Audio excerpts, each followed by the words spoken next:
Colin Kaepernick, the 49ers quarterback, refusing to stand for the national anthems of 4 games. Fans protesting his jersey. They're burning it. You see some of that right there. And now he's speaking out to defend his actions.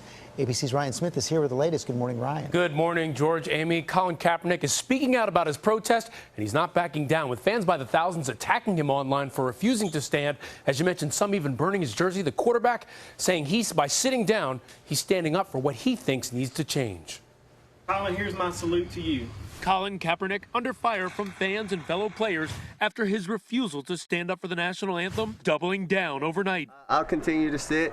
I'm going to continue to stand with the people that are being oppressed. When there's significant change and I feel like that flag represents what it's supposed to represent, I'll stand. Kaepernick going to run it. The 49ers dual threat quarterback with the rocket arm and lightning quick feet staying seated during the national anthem at Friday's preseason game, telling the NFL Network, "I'm not going to stand up and show pride in a flag for a country that oppresses black people and people of color." I have experienced this. People close to me have experienced this. So it's something that needs to be addressed. Kaepernick clarifying Sunday that refusing to honor the flag doesn't mean he's disrespecting the military. People are dying in vain because this country isn't holding their end of the bargain up as far as, giving freedom and justice and liberty to everybody. The 28-year-old, frequently outspoken on civil rights issues online, seemingly began his protest weeks earlier, sitting during the anthem for the team's previous 2 preseason games, though few seemed to notice. But after Friday's game, outrage, thousands flooding his Twitter page with comments. Giants receiver Victor Cruz saying sitting down isn't the right way to stand up. You have to stand up there with your team and understand that it's this game and what's going on around the country is bigger than just you. While others defending Kaepernick, Dallas Mavericks owner Mark Cuban weighing in. He didn't throw a bomb, fire a shot, start a riot, throw a punch. He just sat there quietly. Kaepernick says the vitriol he's now facing is worth it to make a point. I've had a lot of people come up to me and say, I really respect you for what you're doing and what you're standing for. The NFL telling ABC News in a statement players are encouraged but not required to stand during the national anthem. But when asked if this will get him cut from the team, the quarterback says he doesn't know, adding that if he's cut, he feels he did what he feels is right, and he can live with that at the end of the day, George. Okay, Ryan, thanks. Let's bring in ESPN's Stephen A. Smith for more on this. And Stephen, you've done a lot on this whole issue of violence. You've had special shows on it as well. What's your take on what Colin's doing? Well, I understand it and I respect it. I respectfully disagree with how he went about doing it because it's certainly not something that I would have done. But at the same time, we also have to understand that the First Amendment to our Constitution is freedom of speech and freedom of expression. And that's one of the things that he exercised here. He wanted to make a point. And as Mark Cuban pointed out, he didn't plant a bomb. He didn't shoot anybody. He didn't do anything. He made a silent protest. He's an unabashed supporter of Black Lives Matter. He addressed the issue of police brutality as an incentive as to why he was taking the position that he took. We understand it, and a lot of people within the black community, I can tell you for a fact, absolutely agree with him. A lot of people don't agree with how he went about doing it. Let's get into that. What about the criticism about how he went about doing it? Some saying it's a distraction from his job. Well, you could that's a valid point in some people's eyes, but people take stances all the time. And, if you remember when, Trayvon Martin transpired and other things happened as it pertained to the actions against African Americans, you had NBA players putting on T-shirts. Some people thought that was a distraction. Obviously, they beg to differ. You see silent protests that have been taking place in recent memory. People who are against the positions that these athletes take will always find an excuse to say that it is a distraction. But what they have to understand, particularly when it's emanating from the black community and in particular a black athlete, the mere fact that it's being debated or people are questioning whether or not it's a distraction, what you're saying to yourself is it not supposed to be a distraction? We're trying to bring attention to an issue. Colin Kaepernick obviously felt that way, and even though some people would disagree, and they certainly have the right to do so, there are others who would stand by him and say that they don't have a problem with what he's doing whatsoever. What's this going to mean for his job?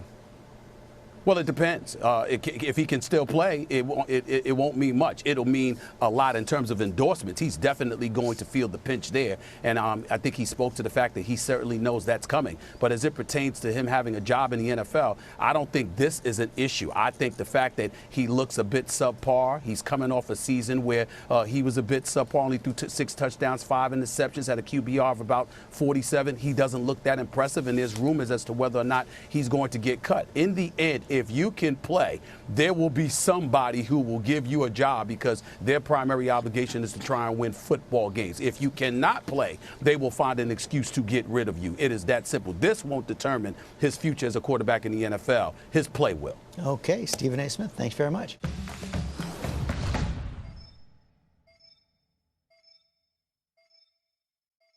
Are you ready? We will build a great wall along the southern border, and Mexico will pay for the wall. On day one, we will begin working on an impenetrable, physical, tall, powerful, beautiful southern border wall. After meeting with their wonderful, wonderful president today, I really believe they want to solve this problem along with us, and I'm sure they will. I am going to create a new special deportation task force focused on identifying and quickly removing the most dangerous criminal illegal immigrants in America who have evaded justice, just like Hillary Clinton has evaded justice, okay? We are going to suspend the issuance of visas to any place where adequate screening cannot occur. I call it extreme vetting, right? Extreme vetting. I want extreme. It's going to be so tough. And if somebody comes in, that's fine, but they're going to be good. It's extreme. Countries from which immigration will be suspended would include places like Syria and Libya. Another reform involves new screening tests for all applicants that include, and this is so important, especially if you get the right people, and we will get the right people, an ideological certification to make sure that those we are admitting to our country share our values and love our people. September. You know, September was named after Emperor Septimus. Roman Emperor Septimus. So, I am pleased to say to the listeners that I have always wanted to highlight female artists, but I was finding it very difficult to find some tune that is best suited for my taste to present to the listeners. But I can truly say now that I have found many sisters out there that has been recording, and I think I have a lot of them can fill your ears with. Female artists me I talk about, because over a period of time we see we really want some female artists in the music, because it was dominated by male, still dominated by male, but you have more female now. But it was distressing me. It was very distressing to hear the kind of songs that our sisters was putting out there. I mean, even now, if you look on the top female videos that is played on these cable networks, I mean, I don't know how much whining you can whine up and how much of your back you can show and your bottom you can show. But trust me, I think I have had my fill of bottoms. I think I have had my fill of it. Believe you me. So I say, why is it that we did always want female artists to saturate the airwaves? And then when we see the same female artists, them, we kind of get disbanded because I say, let them come with the same old. Well, guess what? You have a series are young sisters out there who are record music right now, who now ramp to put some message back into the female reggae music.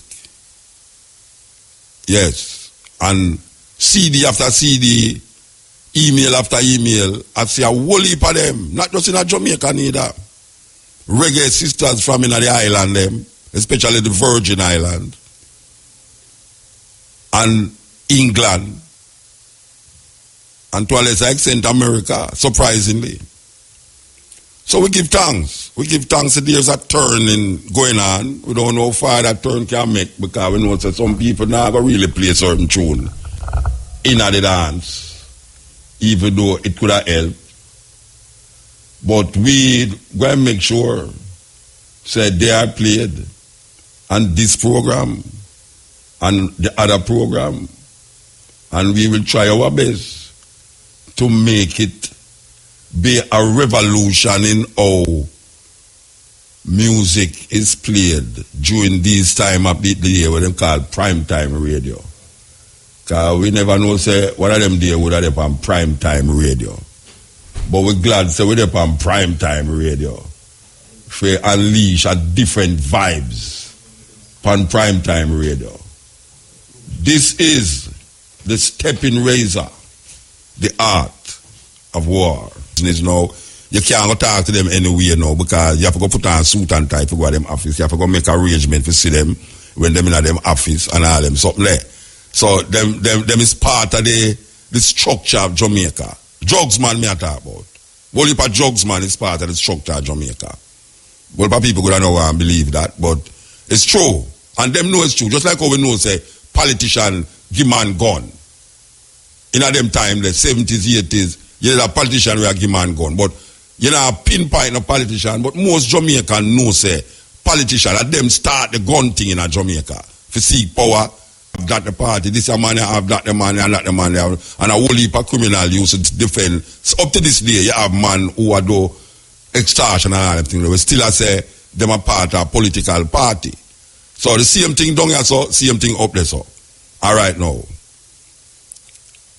Me I listened to Trump last night. We didn't make America white again. All we can say is that about deal with. Make America white again. Trust me. You see that man there with the Trump?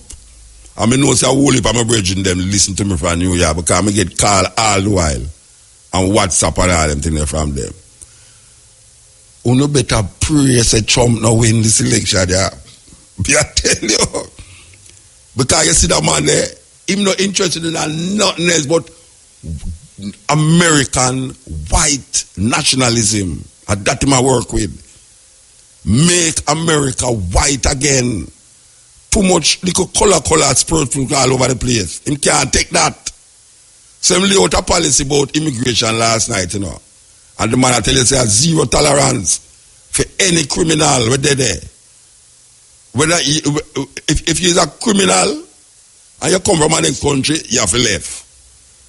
And if you're dead there illegally, you have to leave. Because he might make America white again. America have too much spots. Like chicken spot. So he might go make sure say America become white again. So I don't know now, because it really hard. From them time then at the 80s when me go up there as a certain man, when me no say. Him not have no papers to show say why I'm sure there. But yet till him start family, him have him house and everything.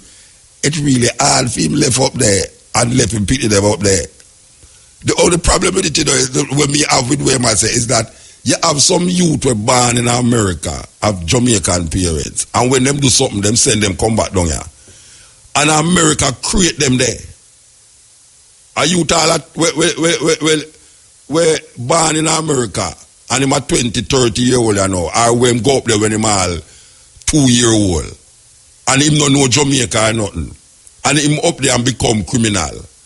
America create that the criminal there, you know. But you the man, you know say that you know say Trump now say something when no go so, you know, because nowadays, you know, believe you me, you know.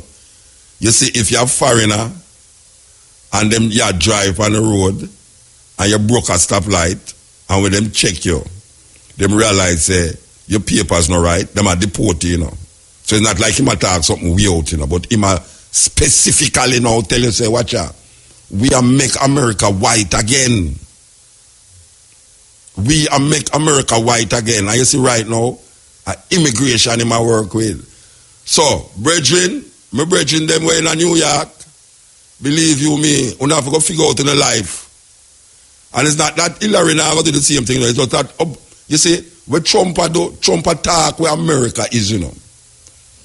America is exactly like Trump, you know, but it's just that Trump not have no decorum. You know, him not have no protocol and diplomacy where him around it. Because he's not really a true politician. So him really attack free. Him attack free. Him attack where America is. Where all of them are going like them is not. Democrats and Republicans. When you hear the Republicans, them a fight against Trump. I saw them think like Trump. When you hear the Democrats, them a talk about this and this and that. I saw them think like Trump. You understand? So, really and truly, may I tell you, Shamara, if you have any relative up there, when not legal, you know, tell them, say vote, make the friend them vote for Hillary. Because if them go vote for Trump, quick, him saying at the first day in the office, he must go sign paper to get rid of illegal people out of the country. Out of, I don't know, for them country, you know. A thief, white people thief America, you know. A capture land, you know. Them go, they go see people in the land, you know, and then capture the land and know them say, everybody else are alien except them. Most of them did run from religious persecution in Europe and reach down there, so, you know. So, you hear me, I say now, because it's a serious thing. Oh, what is the implication of this immigration thing if Trump win pan the Jamaican society? Because we have to look on that now. The government of Jamaica have to look on that, you know, because I hear what Trump say. He must make sure that the country where these people come from, go and take them back.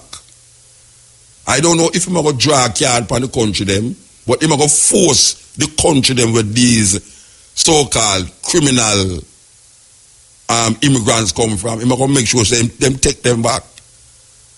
So, what is the government stand on this thing, you know? What are they going to do if Trump win? If Trump win. Because if Trump win, we don't have no space for no plane to come back to Jamaica when we legally go up on tour. When we go up on tour, we're going to say, boy, you want to see the flight book out. I pay a criminal upon the flight. And that's it. So, may I say, we need to think straight, you know. I'm a bridging them. When I talk to you in New York, we need to think straight, you know. Because I hear the man say, them know who them is, you know. Just like how the police them know the criminal them are in Jamaica, yeah, so.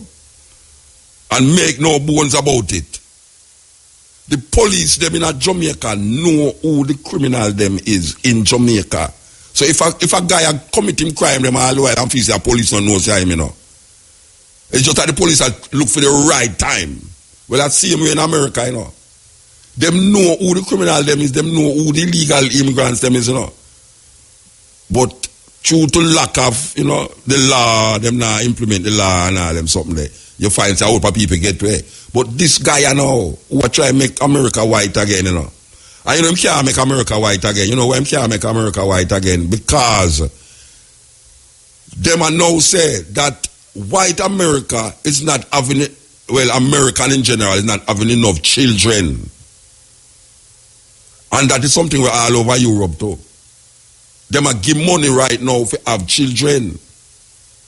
So, when you look at the Hispanic community, we are overrun the white community, we are overrun the black community. I think them say black people is 13% in America. When you look at where we are going, that's all. You realize this guy, the heights of white supremacy, the heights of white supremacy is Donald Trump.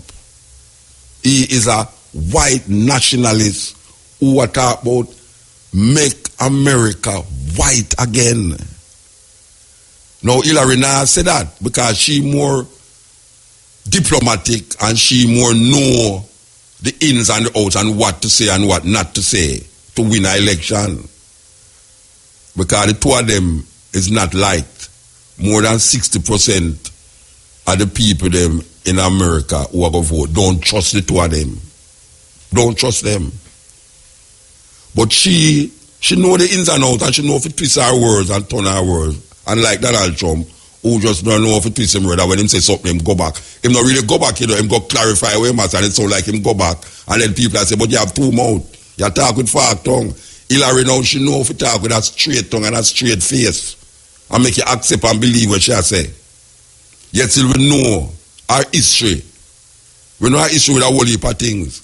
Where them not really want to bring up certain way because them control the media and control the power base. You understand? So, she might win, but if she win, I don't want to feel say and get complacent, you know. Hear this.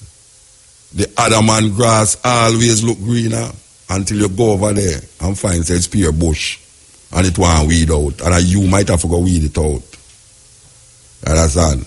Sometimes it is better to suffer in your own country than go to the next man's country and suffer.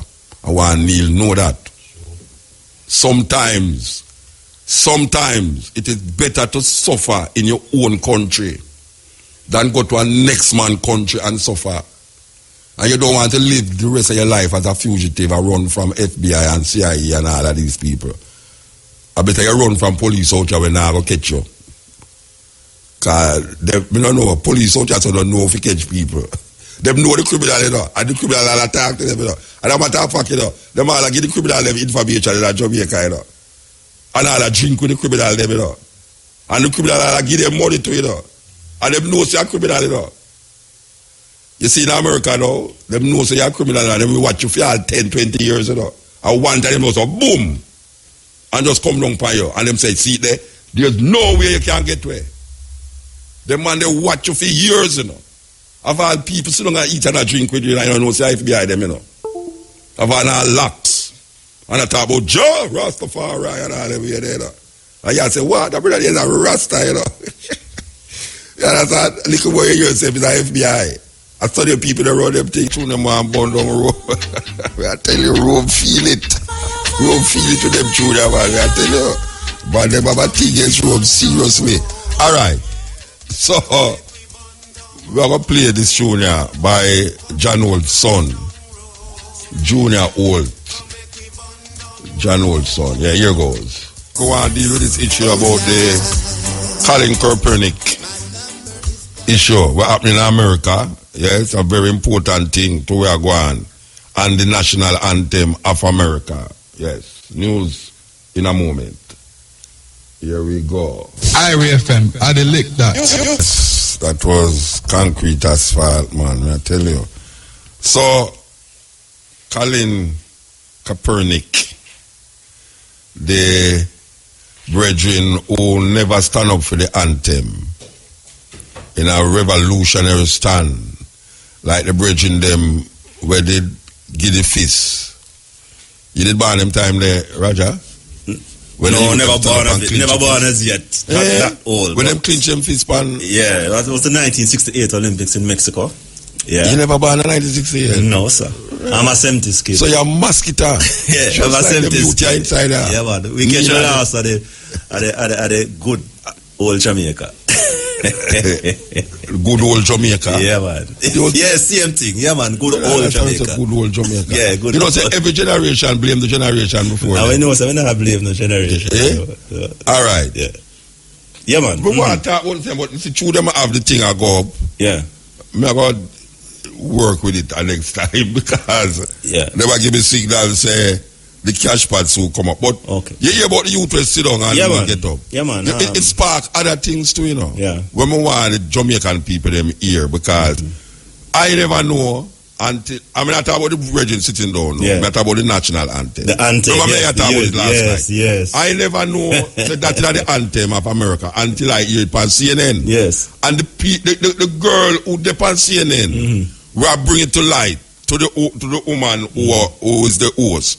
Said she never know until a week before, and the one who had did the interview said, See, shocked for know that in the national anthem. Yes, because when the US anthem is normal, the song is just one party. Just like Jamaica. All of it. Anytime they sing anthem at Jamaica, the first verse they sing and go sit down. Yes. So after the wait name there, I go actually read what the brethren do, which sparked the controversy, and then read. Can you imagine? I go read the Star Spangled Banner, United States. Anyway, you see the out of many one is American motto that you know. It's American motto. Our people don't know, you know. True. Said this out of many one people was taken from the American motto. Yes. I want to know if our so-called founding fathers never realized. Well, taking off. No, I mean never realized. You think they were idiot? Remember, they were British. Then that don't mean they don't know we are going to America. The British did fight in America, you know. Remember the Civil War? So, well, and the British did have to run. Yeah. Them don't know, man. And them thief something. But all right, you see the national anthem at Jamaica. Me like it, you know. Yeah, it's a nice anthem. But you see the one part of me not like it, which it kind of thing is when them say, grant us wisdom from above. Where the hell above wisdom is? Wisdom come through experience. Yes. You can't teach somebody wisdom, you know. You can't make them have knowledge by teaching, but you can't teach somebody wisdom. Wisdom comes through experience. I guess when you point out these things, they'll interpret it and say, adapt them, they don't answer. No, man, them couldn't want to say that. Them couldn't want. Then them never know, say, a man like me that go ban. To come say, our kind of foolishness that, but grant true wisdom from above. Above where? Where you can't get wisdom from above. You have to experience that through your life. Right. That's why them say now in Africa, the elders is the keepers of the history of the village. Yes. So when you want certain knowledge, you go to the elders. Why? Because the elders have wisdom. Yes. And it's just through that experience you get wisdom. And if you never experience it, that's why people don't understand why people get superstitious. Because now you have a thing named information. Information allows you to be inspired. And if you are not informed, your inspiration will full of superstition.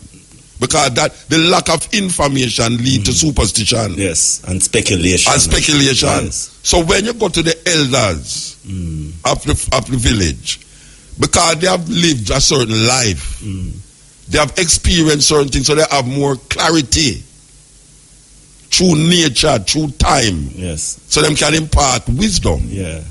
When you want knowledge, you go to a teacher.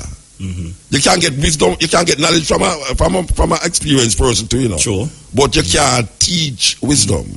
So when the anthem say, grant true wisdom from above, what the hell you searching for above? You have to search within. Well, that is true. You have to search within. But I'm certain they don't want to interpret it that way. Now that you point it out. Well, I see when them talk about the blacking and the flag mean hardships. And then when we point it out, them say, all right, we're not going to say that again. Yes. You understand? Yes, for all the right. people. Good night, good afternoon. All right. Listen up, the next special part draw up next. I tell you, wait. Seriously, that was a 3 p.m. special part draw. Congratulations to all of today's winners. Tune in late at 5 p.m. for another chance to win in top draw dollars. Pick 2, pick 3, pick 4, and cash pot draws. That was a quick draw. That wasn't draws, that was draw. May I tell you, that was serious, man. Take the half guard. All right. So, let's say I'm going to relay. First of all, I want to read to the Jamaican people. If you never get an opportunity to hear we're going with this brother named Colin Kaepernick. Santa Clara, San Francisco 49er, quarterback, Colin Kaepernick, sat during the national anthem in each of the team's 3 preseason games and said he plans to continue to do so until he sees real change when it comes to racial oppression in the United States. Yes, I'll continue to sit, he said. I'm going to continue to stand with the people that are being oppressed. To me, this is something that has to change. When there's significant change, and I feel like that flag represents what it's supposed to represent, this country is representing people the way that it's supposed to. I'll stand. On Sunday afternoon, Kaepernick spent nearly 20 minutes addressing reporters for the first time since he was spotted sitting between two Gatorade jugs during the national anthem before Friday's game against the Green Bay Packers. All right. So he make some statement. It's a long little thing. I can't read the whole light. But he make him point. Him say him also experience racism as a person in America. And that was for him like a way of demonstrating against the system by not respecting the flag. Since that time, we see a whole heap of people come out on the news them in America to say them agree with the brethren. All right now. In light of that, something else, because like when you go on the internet and you look for something, you see other things where you never look for. Eh? Yes. Them vex. Of course, them would have vexed with him. Them would have vexed with him.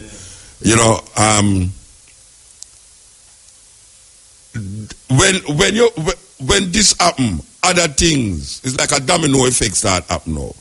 And the domino effect coming from this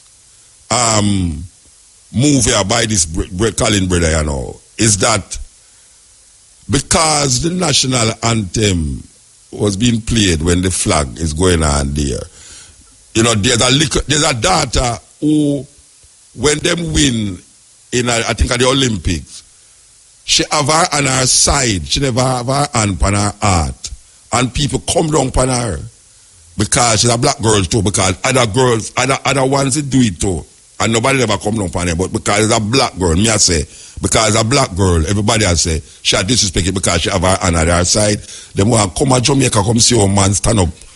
When flag, when anthem, Jamaica anthem play at the time, Jamaica, whom? Jamaica, whom?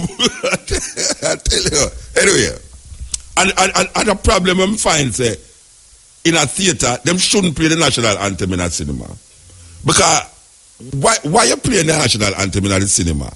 And then suppose you eat your popcorn and you don't want to stand up. It look like you had disrespect something. It make you feel loud as it's like right. Everybody will look by you and say, wait, why am not stand up? You understand? All right. All right. And next thing we bring to light now is the anthem, the American national anthem. Now we know, like when you go to a show, it's not the whole of the anthem them play out. Them play the first verse, and then everybody sit down. When you go to football in a stadium, most of the time, them not sing out the whole thing. When in the American thing, when you have a big top artist in the stadium and sing, them sing out the whole thing.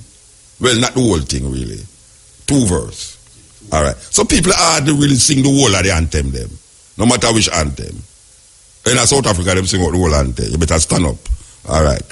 Now, I watch CNN, and this woman attack, and she talk about the anthem. Says somebody bring it to light how racially motivated the national anthem of America is. Because it mentions slavery. The woman who I interviewed her said she don't know about the part there. So the woman I said, yeah, it's in the 3rd verse. And she never know. She never knows that there was a 3rd verse. Yeah. She never knows that there was a 3rd verse. And, no, listen to this. This is some woman on television who work for a big CNN, this and that, Them never know, say, the national anthem of America have a 3rd verse because them never go that far yet. And a matter of fact, the woman who I tell them about the 3rd verse now say, it's a couple days before them recognize what the 3rd verse say. In the Star Spangled Banner. So now, we have a copy of the Star Spangled Banner in front of it. We're not going to read out the whole light, But what? Say, when I read out the whole light, it's going to come away. People are going to say, yeah, take out what you want to talk about. It's like when a man tell you about the Bible, I said, no, you have to read the whole thing to get the full decide. I lie them, I tell you now. Lie them, I tell you. You don't have to read the New Testament to know what the Old Testament I say. The Old Testament was written totally separate and apart from the so-called New Testament. All right. I don't know if I must stand up and I read it. And them 2 by the head front. Hey, you have to stand up, get up off the counter. Don't move. Don't say nothing to me. I'm going to read the Star Spangled Banner. Put your hand on your heart. That's what you're supposed to do. Lean up off of the wall, concrete asphalt. I'm going to stand up. I'm going to read. You have to respect the people, them anthem. Where you look for me so far. Shamara look like, where am I dealing with? All right. The Star Spangled Banner. Yes? I'm going to read the Star Spangled Banner. No, wait. You're Jehovah's Witness? No, that one is the wickedest thing. Neil say it's not Jehovah's Witness. Neil say it's not Jehovah's Witness. If not, stand up for the Star Spangled Banner. Oh, say, can you see by the dawn's early light what so proudly we hailed at the twilight's last gleaming, whose broad stripes and bright stars through the perilous fight o'er the ramparts we watched were so gallantly streaming, and the rockets' red glare, the bombs bursting in air, gave proof through the night that our flag was still there. So you obviously said this first verse has some war business to go with that. So oh, say, does that star-spangled banner yet wave o'er the land of the free and the home of the brave? On the shore, dimly seen through the mist of the deep, where the foe's arty host in dread silence reposes. What is that which the breeze o'er the torrent steep, as it fitfully blows, half conceals, half discloses? Now it catches the gleam of the morning's first beam, in fully glory reflected, now shines in the stream. 'Tis the star-spangled banner, oh, long way may it wave, o'er the land of the free and the home of the brave. Now, obviously, this is a war cry by soldiers in war who's holding up the flag through the bombing and the this and the that. I never ever realized that either. Until now. Now that me I read it. Now, hear the third verse now. The third verse say, because people usually do them two things and stop. Hear the third verse. And where is that band who so vauntingly soar that the havoc of war and the battle's confusion, a home and a country should leave us no more? Their blood was washed out, their foul footsteps pollution. No refuge could save the erling and slave from the terror of flight or the gloom of the grave. And the star-spangled banner in triumph doth wave o'er the land of the free and the home of the brave. See the problem here with the anthem where the people then bring up on the TV now. A home and a country should leave us no more. Their blood was washed out, their foul footsteps pollution. No refuge could save the earlings and slave from the terror of flight or the gloom of the grave. And the star-spangled banner in triumph doth wave o'er the land of the free and the home of the brave. Now, you cannot get a copy of it, and this is what is upsetting people now. So them never see say it attack this terrible thing about the slaves them hide and run and refuge and kill them and dead and before them spread and all these things. That is the newest national anthem. It's a war cry. It's not like our war that is a prayer. Our one eternal Father, bless our land, guide us with our mighty hand and all these things. For them thing is war cry, and now them disparagingly talking about black people. Just like how them say, we the people. When America say we the people, it's not black people that talk about, because when it was written, they never say black people as human being. 1/5 of human being, as a matter of fact. So, for those of you who talk about America this and America that, America, as a matter of fact, it's still in the Constitution, it's still in them thing. Black people is part of a human being. All this them go like them mother and thing. Black people is a part of a human being. Now we have a black man in the White House, but that said nothing. Nothing. Okay, so we have an interview here, and my presumptive sitting in producer is telling me that we must talk about this, and we did talk. All right, so About 2 weeks ago, we get a call from Lester Sterling. Now, the young people, them don't know who name Lester Sterling, but I'm going to tell you. Lester Sterling is one of the backbone of Jamaican music and one of the founding members of the Scatterlights. Most people know Lester Sterling who out there. We want to connect with Lester Sterling and Leroy Graham. So make us see who's on the line here. Lester? Hi, Muta, how you doing? This is Leroy Graham. This is he's supposed to be on the line. Lester, are you there? All right, look like Lester on there. We have to find out if Lester is there or not, you know, because it's very important that we put Lester on the line. All right, Leroy. Yes. You know, say, I hope young people are into this program, yeah. Them don't really know what we are tackling yes or no. But we are tackling the rights of the Scatterlight and the founding fathers of the Scatterlight. Now that's what I work with? Yes, along that line, yes. Mm-hmm. All right. Lester Sterling called me and I say, him have a big problem for deal with. And him want me mention it. And then now I spoke to you. If we don't get Lester up on the line, we want you tell me exactly what is really happening, why Lester Sterling, one of Jamaica's finest musicians, is up in arms as it relates to the Scatterlights. Well, as you know, the Scatterlights is a group, of course, responsible for the evolution of music out of Jamaica. They're sort of founding fathers, and the Scatterlights is one of the premier groups out of Jamaica. Mr. Sterling is one of the 9 group of members who are the original foundation members, right? You do have a group right now that Lester was performing with, who have assumed the Scatterlights name. It's a very complicated situation, but the fact of the matter is, Lester has not been performing with that group for quite some time. Lester, if anything, being the original founding members, actually was the one who was responsible for the group.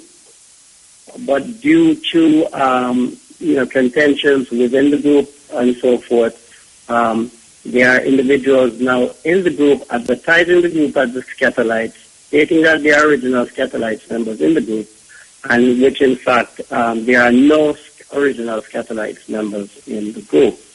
There's no original, come again, there's no original Scatterlights in the group. That's what you're saying? In the group, right, in the group at this point, right. Yeah. Lester is trying to get in touch with me. Okay. Yeah, but you see, it's going to make you have to go take an next call, I know, which we are trying to get in touch with him. I know. All right, this sound like... Let me see if I can get him, all right? Yeah, you know, I just go and try and get him, but this sound like the situation with Family Man and the Wheelers, where... It's something similar. That you have a group of men out there now where I say them is Wheelers and a profile, and none of the original Wheelers not in the group. Exactly. Mm-hmm. But there's a lot more to it. Yeah. Okay? So what I'm actually doing, and I'm advocating on behalf of Lester, at Lester's request, and also as somebody who was mentored by, Roland Alfonso, and is quite familiar with the history of the group. I cannot sit down and allow this Jamaican institution to be pirated by individuals who, really don't understand what music is all about. All right. So the name Scatterlights was formally put in what them call lawfully registered, and Lester Sterling was one of those names that is on the registered name. Okay, it's a bit more complicated than that. Okay. The name itself was registered. It went through several registrations because I've had attorneys look into the matter. Okay, it went through several registrations. The thing is, the process was not followed through all the way. So that kind of opened the door for other people to go ahead and register the name, which shouldn't have taken place. All right. So right now, the last registration was by Lloyd Nibbs. Okay. Was the drummer of the group. Yeah. So his name is part of the registration. Right, but you see, that to me was done in a very selfish way. Okay. And of course, Lloyd Nibbs is now deceased. Yes. There is an individual right now who is assuming certain leadership roles in the group, and is really not recognizing Lester's position as the leader in the group. All right, let me ask you a question. Let me ask you a question. Given that the name was not registered during Lester time, but eventually was registered, and the people them who registered now was not part of that original group, what is it that Lester is claiming lawfully, by law? What is he claiming by law? Well, what Lester is looking about is this: is to try and correct things, right? Correct it in the sense that the name needs to be properly registered, which Lester have gotten an attorney, and we have asked the attorney to issue a cease and desist in terms of anyone who's using that name right now, and to make sure that it's done properly, and that to make sure that provisions are put in place that the name is registered, that the founding members, and despite any contentions that might be between them, that the founding members are beneficiaries of, whatever monetary contributions they are associated with the name Scatterlight. Okay, and to also make sure that there are foundations set up where funds would go into certain programs regarding music and the arts. All right. So those are some of the things that Lester wants to have done. But to say, right? All right. Given that there is a kind of resurgence of ska music, not in Jamaica, but on the European circuit and thing. And given that the music is still being played in Europe and America, who is collecting those royalties and that's part of the problem. We do have an idea who it is, where these monies are going to. It surely is not going into Lester's pocket. It surely is not going into any of Jackie Matu's kids or Roland Alfonso's kids' pocket. They're not being beneficiaries of. So who's collecting that royalty? Which company or which individual collecting those royalties? From the makers of Zyrtec. We do have an individual that we've been trying to contact.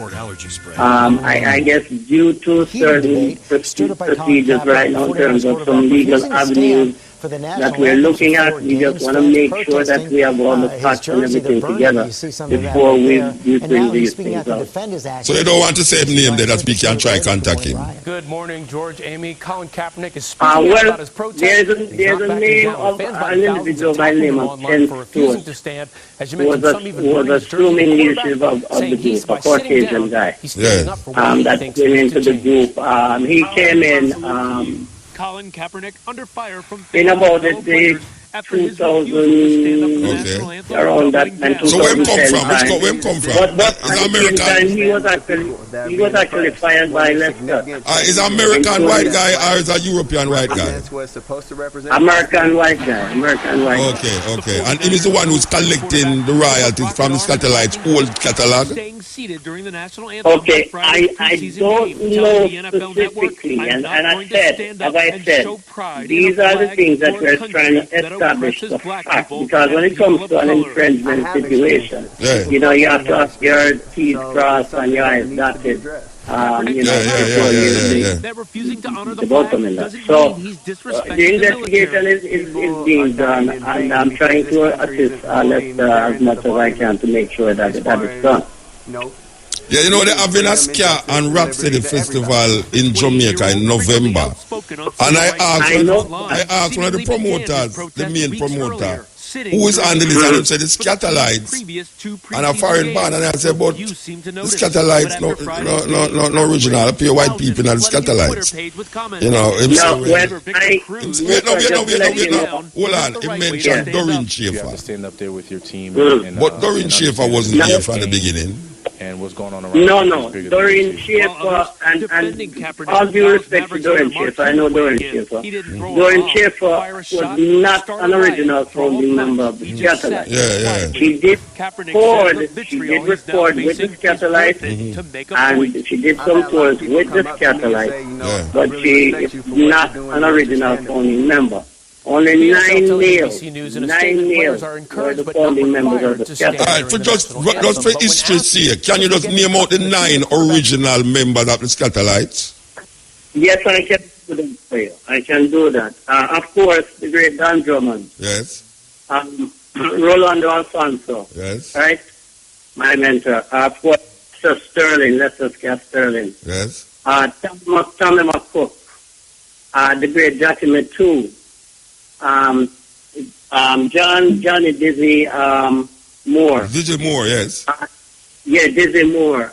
Judge Jerry Kane. Yes. Okay, who is very good friends, and we're working together to do some things also in regards to this. Yeah. Tony Brevet. Yes. And Lloyd Mibbs, who was the drummer.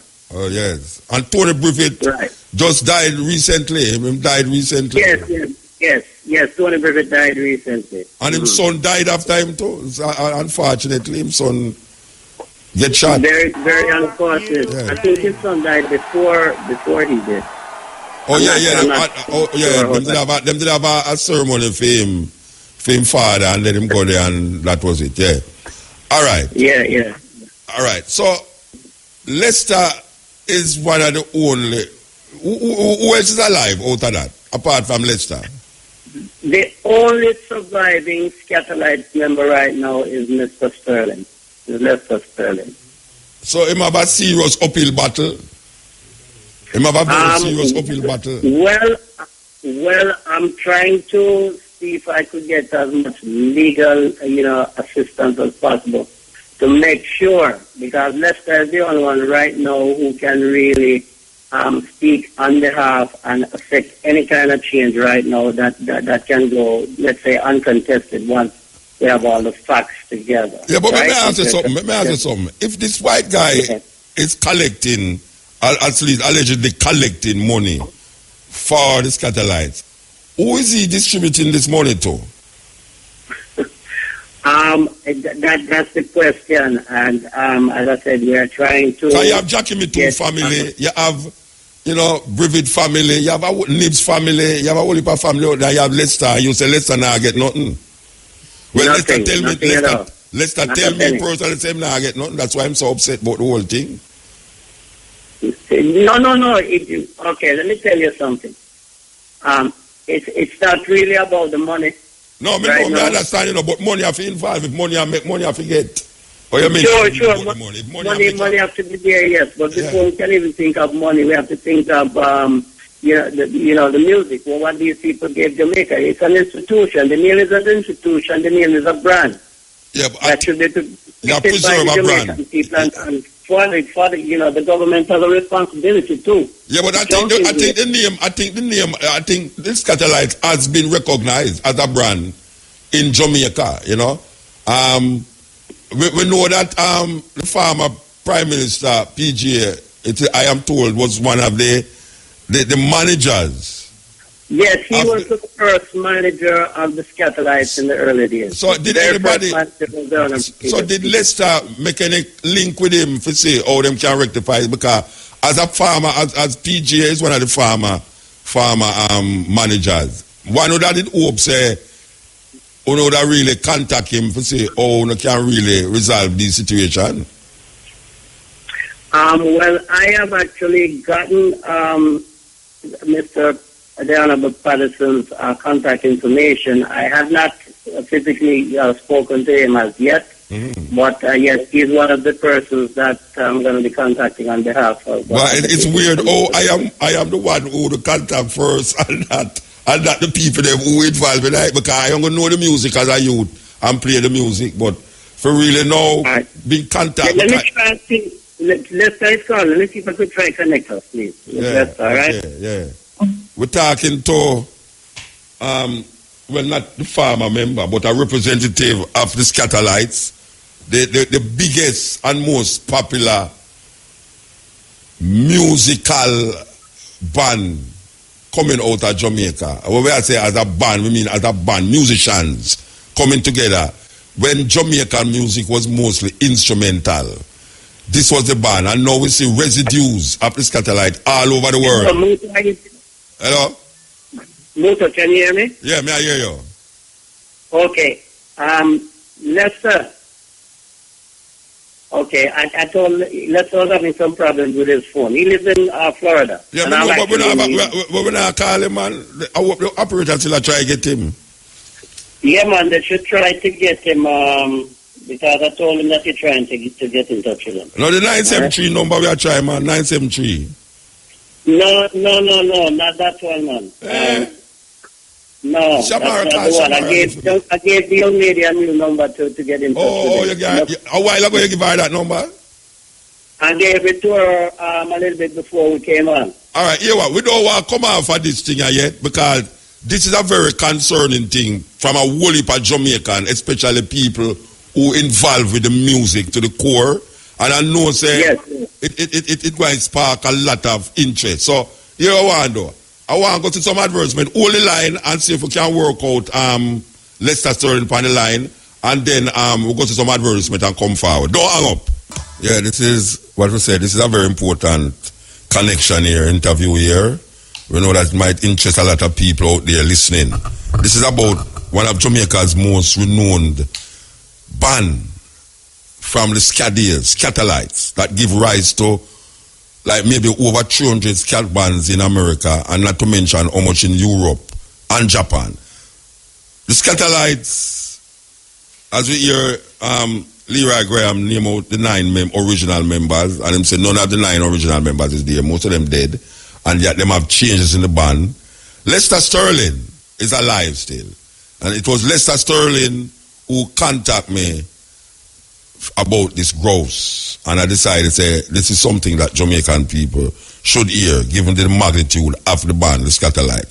So we still have Leroy on the line. Leroy? Yes, I'm here. All right, we still have to try to get Lester, but if we don't get Lester, I don't know. Yeah, that's how it go. Do me a favor. Yeah.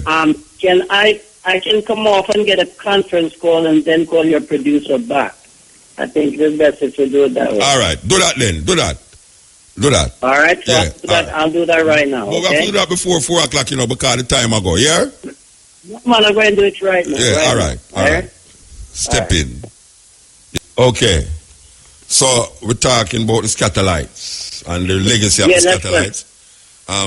Leroy? Yeah. You're up on the line? He's here, Muta. Lester? Lester. You there? Yes, he's here. He just spoke here. All right. Nice to hear you again, man. All right, thank you. All right. It's just still going in strong. All right. So we were talking to Mr. Graham a while ago about this what we call the things that is due to the Scatterlights, and you are the only original one who is left out of that Scatterlight, but we are told that there's nothing coming to you, and the name, which you are very serious about, is being usurped by people who was not there when the Scatterlights was at its peak. So what would you say now, more than what Leroy was saying? Okay. Yeah. What I'd say really is that Scatterlight wasn't formed by who's leading it now. It was really formed by, I was saying, Lester Sterling, Roland Francis, Tommy Macko, those super guys, But then after a while, the band broke up. And here comes Tommy Macko with Tommy Macko and Supersonic. And Lester Sterling came to America. and I decided to form a group. So I did form the group in 1978 and name it the Scatterlight. And is it going on up to now? So this guy named Ken Stewart asked for a job in the band. Keep coming around and so on. So eventually, I just opened to him, you know, and let him play the keyboard. And it seemed like they organized against Lester Sterling, who would make so many hits, you know, and compose a lot of songs. You know, and it coming from the drummer anyway. Because, you know, the drummer is not a musician like me. He don't know the line and space. He don't know nothing just to keep time. But they organized against a great musician. You know? Because I have played, when I was in Jamaica, I played all the bands, important bands. And I used to play in shows that come from overseas, foreign shows. I used to play. Chuck Jackson, guys, you know. Yeah. We are told that you was the one who was when I called to Striker Lee, Derek Morgan, and those who were in the studio. We are told that you was the one who actually changed the beat from rocksteady to reggae. You made that move instrumentally from rocksteady to reggae. You give credence to that reasoning? Yes, I changed it, yeah. And I changed it, I think when I did Bangarang. Yeah, we're going to play that when we're done. So that was the first reggae song? Yeah, I changed the whole thing. Because people saying that... Adam just playing the keyboard. Yeah, we spoke to him the night too when we was reaching with Striker Lee, because Striker Lee is the one who produced it. And he was telling that you was the one in the studio that actually found the beat that made it possible now that we could now say reggae.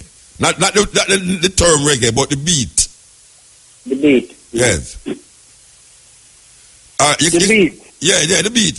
You can't get the people a little history of how that happened. It was Striker Lee, Bonnie Lee session. Yes, yeah. I was the one who was in charge of the whole session. Yes. You know, and it was many of the guys, some of them I can't remember their name. But Family Man was bass player, and his brother was the drummer. And Glenn Adams was the player. You know? Yeah. But you know, people... But I was the one that telling Glenn Adams just to play, and I intend to Glenn Adams. I said, just play anything, man. Just go reggae, just play. That's all the word come from. It's Lester Sterling. Yeah. I was telling Glenn Adams how to shuffle. You know? Okay. Okay, well, people, that is a very interesting history. Just go reggae, play.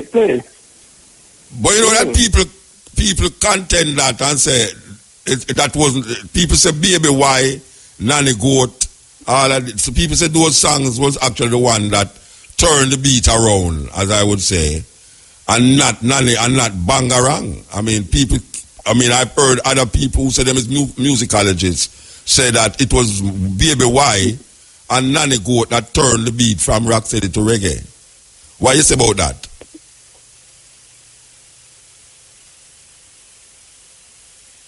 Hello? Yes, sir. Sir? Yeah, never hear me. Lester, no, there again. Lester. Lester, maybe it's on again. All right. But what a lot of people don't know, Lester kept a very low profile, right? Yeah. Lester is an excellent musician and an excellent arranger. Yeah. And, because he was always like in the background, the front people was like Roland and Tommy McCook, of course, their soloing, competitiveness there. But Lester did a lot of very good arrangement for the group. Yeah. All right. Things were not highlighted. Yeah. All right, we don't have much time, Lee, but I want to tell me now, what is the move from here now? What will happen from here? Because now it has been highlighted, trust me, the whole world hearing this now. So what is the move now that is going to be taken? Well, the move here is to make sure that we get all the facts together. Okay. We have to make sure that the system is put out to this individual. Mm-hmm. And, it's going to be, going to approach it legally in terms of making sure that the rights, certain things work out. the name, the rights, and everything are protected so that these individuals who are really responsible for the music are beneficiaries to whatever, comes. All right, with it. can I say something to you now? I want to suggest something. Given that P.J. Patterson was the original manager of the group, and given that he's a lawyer, I think it would be in your interest to make some contact with him and outline exactly what is the intention here. What is about that? Okay. Yes, and I've thought about on that line. As a matter of fact, as I told you before, I do have contact information for the Honorable P.J. Patterson that I will be getting in touch with them. I also recently spoke to a few individuals in Jamaica there. I think there was a member of some board that was set up, culture, that deals with culture. Mm-hmm. I did speak with that individual. I'm going to be speaking with that person some more. All right? Yes. Just to go back on something in regards to the concert, Rocksteady concert. November, yes. I actually got in touch with the people who are Sounds and Pressure. Julian Jingles. Him name Julian. Julian is the main man in it. Yeah. Right. I know Mr. Reynolds very well. I met him a long time ago, and we have exchanged communication on the issue. All right. But my thing is, knowing that there is some kind of contention there, and the group outside of Jamaica coming in as the Scatterlights with no Scatterlights member in there, in my opinion, I don't think that group should be. Yeah, and I had expressed when I went to the launch. I had expressed that to Julian too. If him, I know he might be listening. Or somebody tell him must listen, but I had expressed that the group that them say going to be the Scatterlight. I mean, it kind of bugged me when them say the Scatterlight, knowing what I know about the Scatterlights, So anyway, right. We're going to keep on top of it, and we want you to just keep us informed, just like how Lester called me and said that. We want you to keep in cover, because I know that there's many interests. This is a very serious aspect of what is supposed to happen and what should happen. And just to let you know, I and Sultan Ali, Prince Buster's son. Yes. We've been working with Lester for the past couple of years. Yeah, I spoke to him too. I spoke to him on the program too. I spoke to him on this program too. Prince Buster's son. I talked to him. Yeah, man, Sultan. So we've been working very closely. Yeah. And, I just want to thank you and your producer for really bringing it out. Yeah, man. And I will be in touch with you. And most definitely. Every time. And I met you last year in Virginia. Oh, yeah, that festival. Road. All right, sir. So, yeah, give thanks. Give a song. And it has been verified by, as you hear, the man who, they say, changed the beat from rocksteady to reggae. It has been verified by Derek Morgan. It has been verified by the man who produced this song. I can't say nothing. People come and tell me, say, nothing no go so, it's baby why, nanny goat. I can't say nothing. I wasn't there. I have to just listen to the man them who was there. And the people them who say, it's so. It's so. This song was an original Cuban song. Ironically, when I mentioned it to Striker Lee in the studio years ago, Striker Lee said never even know. He said it was a foreign song.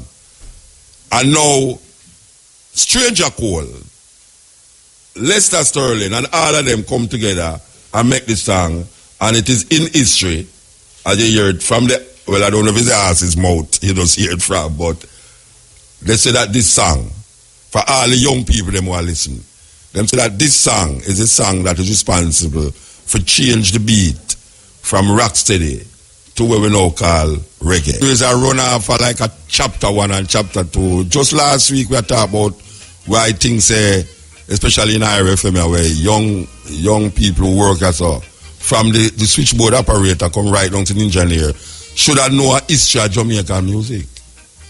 And this now happened this week to really solidify what I was saying.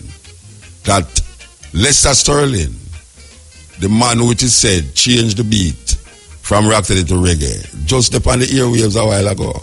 What a thing. This is Bangarang by Stranger Cole. A very interesting interview, I must say. Very interesting interview. This interview here is supposed to interest a lot of people, both here and abroad. So so them having a ganja festival, they're having a ganja conference in a Montego Bay. Yes? Jamaica. It's the future of cannabis. Business Conference and Expo. Friday, December the 2nd, 2016, Montego Bay Convention Center, Montego Bay, Jamaica. Conference and Expo, $249. And you have over 20 speakers and panelists. May I tell you, it's 20 speakers and panelists going to talk down there. This is very, very interesting. Very interesting, given that police still have burn ganja in a Jamaica. I wonder if the visitors them who don't a Montego Bay here me say, in a Jamaica, police still have burn ganja. The ganja that can be used for what we call it exploration into effects and all these things scientifically. According to them now, them got up at the university with it. How the hell them find time now for capture people ganja? It's one thing that you take it from them because it's illegal that way there. But the next thing is to burn the ganja. This is the Jamaican ganja we are talking about, Me don't understand it. Me calling upon the minister who responsible for it. For understand, say, you see the ganja where you burn today,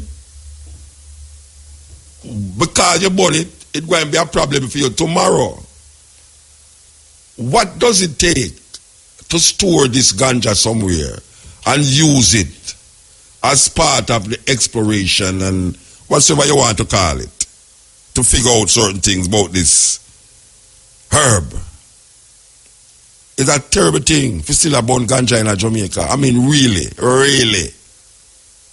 It's a terrible thing for burn ganja in Jamaica, Rasta. It's like sacrilege, man. After you pass over the bridge, sparkly gone over the bridge. It's like you move the little part of the bridge where you're supposed to really work with to get you over fully. And you keep upon the ganja. Now you bring a whole heap of people down here in a Montego Bay. And I bet you them don't know, say, the government of Jamaica still burn ganja. I mean, I talk about smoke it now. I talk about light it a fire. Light the ganja fire, Rasta. It's a terrible thing. It's a hypocrisy. And it's a contradiction, paradox. And all the other things about it. And it's a schism too. The future of cannabis in Jamaica that is being burnt. This is the title of the conference. The future of cannabis. I'm going to keep us a cannabis. Cannabis. Cannabis. Every time I vex me talk now about like what I talk now about it. I don't read from paper every time I talk. A cannabis. Oh, Shabara the road coming there and correct me. I wish I deal with. The future of cannabis in Jamaica. Business conference. Business, what I mean business conference, what it mean? Guess who involved in it? All the Minister of Tourism, The Minister of Tourism involved in it. I'm see Cathy and Brown involved in it, yes, so too. I don't know how heap of them name, I know. Believe you. Watch out. The land of civil. Well, the lad, I locked time. I don't see the lad, I see right, believe you me, if I lose. And time a man lose, them just low profile, the ganja bring him out though. But we see some people that on this thing at all where me going to hear about them outside of Jamaica, believe you me. So we want to talk to a representative of this Connects Jamaica, Cannabis Jamaica, the mega conference on ganja being planned for tomorrow, September the 2nd, has received another endorsement. This time it is from the National Commission on Science and Technology through the Director General, Professor Errol Morrison, who has welcomed the event. Professor Errol Morrison from the Commission of Science and Technology, can you ask your government agency and people to stop bud up the whole heap of ganja where you can use for science and technology? What kind of travesty is that? Una burn the ganja? Errol Morrison must want it for use. He must want it for use, Rasta. You can't have enough ganja to do all the experiments and this and that. So me don't know. The National Commission on Science and Technology, the Director General, Professor Errol Morrison, I am calling upon the professor to see what he can do to cause the government to stop burn up the ganja. It don't make no sense. That you have a big conference on a Montego Bay, you do all sort of whatsoever you do up a university, and you still burn down the ganja tree.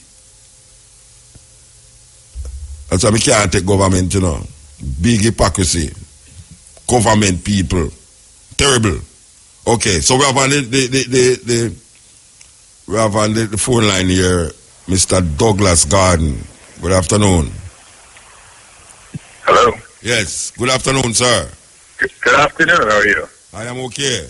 You are Mr. Garden, right? I am going to say you are Mr. Garden. Sure, Douglas Gordon, yes. All right, what is your claim to fame here in this ganja thing here? I have no claim to fame per se. I'm just trying to, we're putting together a conference that will bring together the actual people in the industry. Okay. With a goal of, both educating and informing people locally, regionally, internationally about what's going on in the respective spaces. Okay. And in a more general sense, giving folks who have a curiosity about the industry an opportunity to learn about it and understand what some of the opportunities are for themselves personally, as well as for the wider economy of Jamaica. All right. So where are you from? I'm originally from Trinidad. Oh, you're from Trinidad. And you say, but originally from Trinidad, but not there anymore. Not there anymore. No, I left Trinidad when I was 10. So where are you residing now? I spend quite a bit of time in Jamaica. Okay. Yeah. That is good to hear. So you are very familiar with the ganja situation in Jamaica and the processes by which is happening right now. Yes, I've read a lot, and over the last 6 months, I've spent a lot of time with people who are in the space. Yes. I got I think a fairly decent understanding of what some of the opportunities are, but also some of the challenges and some of the frustrations. Yes. All right. Can I ask you a question here? I was just mentioning, I don't know if you was listening. The government, all right, the National Commission on Science and Technology is doing all sort of research on ganja. Right. But we see the government still burning the ganja. Is that something strange to you, or we understand the legality of it, but couldn't the ganja be taken to a place where more research and more, since we need the ganja to do research on these things, couldn't it be used as a research tool at the Science and Technology Commission? I don't know how you see that. Well, I'm not a politician or a technocrat. Neither me. But looking on from the outside, I think what you have is, you have a point in time in Jamaica where there's different realities. At present, certain behavior is illegal, At present, there's certain research that's taking place. At present, there's a transition in the industry that says it's going to move toward legalization. So, you have these three different scenarios, but at this particular point, they can't help each other. Because, I'm just looking on again, and that's my comments where they come from, but, someone's looking on and it's illegal to do certain things, and therefore the authorities are charged with an obligation of perhaps enforcing that law. Yeah, but at the same token, you're doing research that you would use that as an input. So it kind of wouldn't make sense, but, if each department's doing its respective thing, that maybe is why you end up in a scenario that doesn't particularly make a whole lot of sense, but it's just, a snapshot in time. Yeah, but, all right. For the future. I am not talking about the legal. I say, we understand that it is illegal, It is illegal when somebody is caught with it. But when the police have it, it is not illegal because he can keep it to a certain time until he burn it. Right. It would make sense to me that the government services, the security, and given what is happening now in Jamaica, there should be some kind of cohesiveness happening between the law enforcement and the science department, where when you get all of this ganja, you don't just put it in smoke. It don't serve no use putting it in smoke. When you can use it for research, you can lock up the man them, When I thought, don't lock up the man them, Since you study law, lock up the man them, but don't burn the ganja. I mean, what kind of it's madness? Well, I mean, I can't disagree with you. Yeah. Where some of it may seem, not to make the most sense. But I think, if I may, bigger than that is just how do you fast track the progress? How do you fast track, Jamaica coming in line and taking advantage of the opportunities that are taking place worldwide and that are real? Colorado is generating real benefit, real financial benefit, real social benefit, real jobs benefit, real small business benefit by its legal infrastructure. And that's what I think is a more, if you will, pressing conversation to take place in Jamaica. Is how does Jamaica now position to take advantage of these opportunities that will benefit its people and its country? From taxes, from jobs, from small business, from GDP growth, from debt reduction. Jamaica is an impressive country from a macroeconomic standpoint because it manages to move forward with such a small percentage of its income going back into productive development. I mean, it's really an anomaly anywhere else in the world. But I say to myself, if a country that's sort of labored along under those conditions for so long is now able to add into its GDP and into its economic mix a real benefit, a real income stream, and not just in terms of taxes, but job growth, income for individuals. This is not about the country making money and then turning around and sort of, having a bunch of social programs to redistribute that wealth. This is people having the independent opportunity to build businesses, and the pride that goes from having something that's commercially viable that you've created, that you've hired people, and you've generated income. I mean, it has all of these benefits that are right there to be had for this country. And so my real perspective on it is how quickly can we move so that's dominating the conversation instead of, the reactive to maybe what's a temporary situation. That doesn't mean it's right, and it doesn't mean it makes sense, and it doesn't mean it's wrong. But at the same token, the real conversation is where the country stands to benefit the most, all right. And that's how do you get Jamaica on that? Yeah, all right. We're going to come to that. But sure. You're saying the real conversation. I am not get involved with a conversation that is not real. What I am what I am saying to you is that the science and technology, we need to do some research on ganja in Jamaica. Mm-hmm. We have the ganja here. And the law enforcement is burning down the ganja. That is not something that is not real. That is not something that is not part of the whole thing. That is a process that we need to examine. If we're talking about getting all what you say, and I am understanding all what you say, right. But it seemed to me a little strange that we need ganja for the research and the government is burning it down. I don't understand why you're saying that's not important. What I am saying is not important to the whole aspect of it. It's very important. No, I'm not saying it's not important. I'm simply saying that another part of the conversation but we was to going be... into that part of the conversation. We're not, that's why I call you. We call you to talk about that. But this is a by the way thing I was talking. And you're licking it down like I said that is not important. No, well, I don't mean to say it's not important. But you were saying that. You were saying that. You actually say that. You actually say that. The most important thing is what you're saying. I am saying that we was coming to that. That is why I call you about the conference. Sure, okay. Yes. All right. So the conference is one day, right? Yes. All right.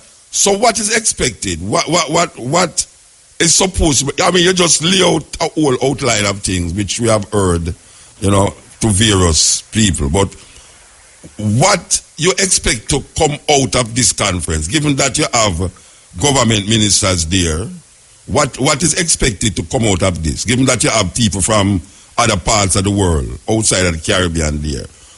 What is it? Is it just talking about what should happen or what shouldn't happen? What is it all about?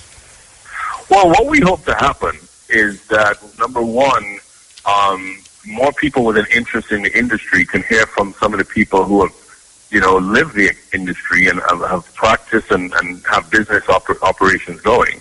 I can get a better sense of what the opportunities are, and therefore there's a little bit more information sharing. What we also hope to happen is people who are curious but have not really delved into the industry that much could now get a more fulsome understanding of what the opportunities are. Okay. That's what we hope to happen. And lastly, but not of any less significance, is we hope that people will have networking opportunities, and from this will come, conversations, strategic alliances, maybe even business deals. There are people who are serious about doing business in Jamaica, and there are people who are serious about how they can get involved in the cannabis industry in this country. And that's what we want to facilitate. We're merely a platform to bring these people together. So you're expecting a lot of the local farmers and producers to be present there? Well, we have worked assiduously to try to reach out to all the different stakeholders that we could find in Jamaica. Mm-hmm. I mean, as you'll appreciate, it's not as simple as just, accessing one database and sending everybody an email or picking up the phone. There's a lot of different dynamics at play in Jamaica, which I've come to learn to some degree with not insignificant challenge that exists. And that's why, part of what I'm so passionate about in terms of where I think, it's important to frame some of the conversation is really the benefit to the country. Yeah, but you would admit, say, the benefit of the country would mean involving the farmers and the local farmers and producers in the whole scheme of the thing. Not to X them out, yes. Absolutely. Because there's a contention and a feeling that all of these conferences and things seem to be moving the thing from the local man who used to do it for years now and putting it in the hands of people who see how you can earn a big money off it without including the local producers and the local farmers. There is a feeling out there of that. I don't know if you hear that feeling. I do hear that sense, that, for sure. And to some degree, I'm not going to say it's misplaced in terms of a perception, but from all the people that I've interfaced with about coming down and being a part of this and investing in Jamaica, and I don't mean just, bringing the capital and coming in and extracting something. I mean with a real sense of how do we make this a win-win scenario all around. There's no real sense that that's what people are looking to do, in my opinion. Okay. What I really do feel, and I hope this comes out of the conference, is people who right now think that their one opportunity is in farming might come out of this conference and say, you know what, I don't actually have to be a farmer. Yes, I know farming, but that's not necessarily where I think I'm going to get the best return on my time and my effort in pursuing this industry. I would genuinely feel very, very happy to know that some people who thought that was, quote-unquote, the only avenue for them to participate in this industry come out of this and say, you know what, I think I'm going to get together with a couple of my cohorts here, and I'm going to go into the medicinal aspect of it, or I'm going to go into the processing end of it, or I'm going to get more involved in extracting. But because they have a better sense of all the opportunities available in the industry, they're making an informed decision about what part of it they want to pursue. They're not just, by default going into something because they think that's what they're supposed to be doing. I think that would be a terrible evolution of the Jamaican cannabis industry if you had so many players ending up in one aspect of it because they didn't really do a little bit more research, or they didn't get the information, or they didn't get a pretty wide understanding of all the opportunities in the industry before they made that choice. Yeah. Well, all we have to say is that we wish the conference success, and we hope that it will achieve what it is setting out to achieve. And as we said before, there's a lot of contention out there about the local farmers and producers who has been doing it for years. So we hope that this conference will take into consideration that there is people out there that has been involved with it, that has them blood, sweat and tears over the years. jailhouse and all them thing there was part of them experience, that these people now can be involved, intricately involved in the process. That is really what is the contention. And I would only say to that, I completely agree with you, and I would say that the best route, in my opinion, and forget my conference, right, in anything, is knowledge. And it's only when people who have a base of expertise go and they get that other level of knowledge layered on top, that they can really make informed decisions. I agree. And when you have knowledge, you have power. You're not feeling like the only avenue I have in this industry is this one lane that somebody prescribed for me. And therefore, if I sense that this lane is shutting down, or I sense that this lane only has X number of participants, and therefore I'm going to end up playing, musical chairs and with no chair, then obviously I'm going to be defensive, I'm going to be reactive, and I'm going to be scared. But the reality is, when you understand the scope of this industry, which I've come to have, I'm not even going to tell you I'm by far from an expert, but I have a very decent sense of the opportunity. It spans so many verticals. It spans so many opportunities in cannabis that it would be a crying shame if Jamaica ended up with with quote unquote too many people in farming. Because at the end of the day, you need X amount of production, right? That's in any business, in any industry. And it would be a crying shame if people didn't pursue other avenues, many of which are a lot more profitable. I must add that. A lot more profitable. But it would be a crying shame if they didn't choose something based on knowledge. They just chose it based on a default position. This is what I've done. This is what somebody told me I should do. And that's all that I think I'm going to pursue. All right. Because really and truly, it's much bigger than that. All right. The conference in itself, the conference, $249 US, which is like 30,000, almost 30,000 Jamaican dollars. Yes. You think this is something that can be afforded by just a local ganja man who want to come give some form of? We've genuinely priced this at the most competitive rate that we could, because we want it to be a choice by people, not to exclude people. I understand that some people can spend $249 with 2 seconds of thought, right? There's no problem. Boom, done. And I realize that there are a lot of other people who have to make a considered decision. And there's some people who have to sit and say, boy, I have 100. Where could I get the other 149? But at the end of the day, it's about making that investment.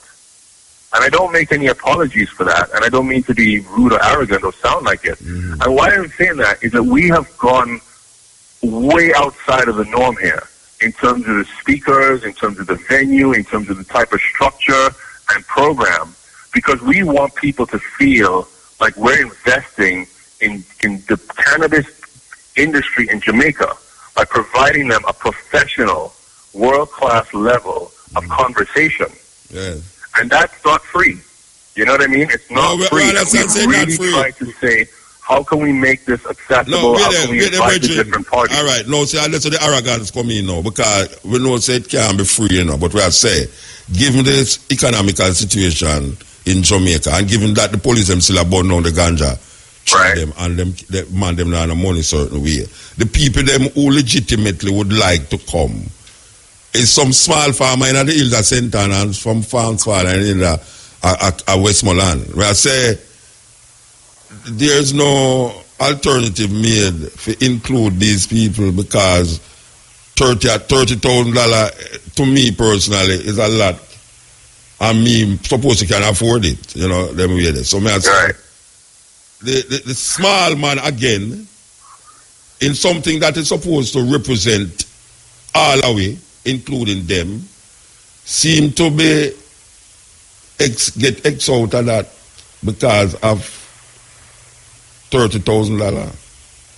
Well, we have gone to a number of the different associations, and we've offered them, package member pricing. You know what I mean? Yeah. We've invited certain people to be a part of our platforms, to be panelists and speakers, and we've extended courtesies, if you want to call it that, because again, it's important. It's really important that this is an industry-wide opportunity. That's what we want to create. We're not trying to segment a particular end of the market, if you want to call it that. We just want to make sure we provide world-class education and knowledge and bring in the people who have that capability.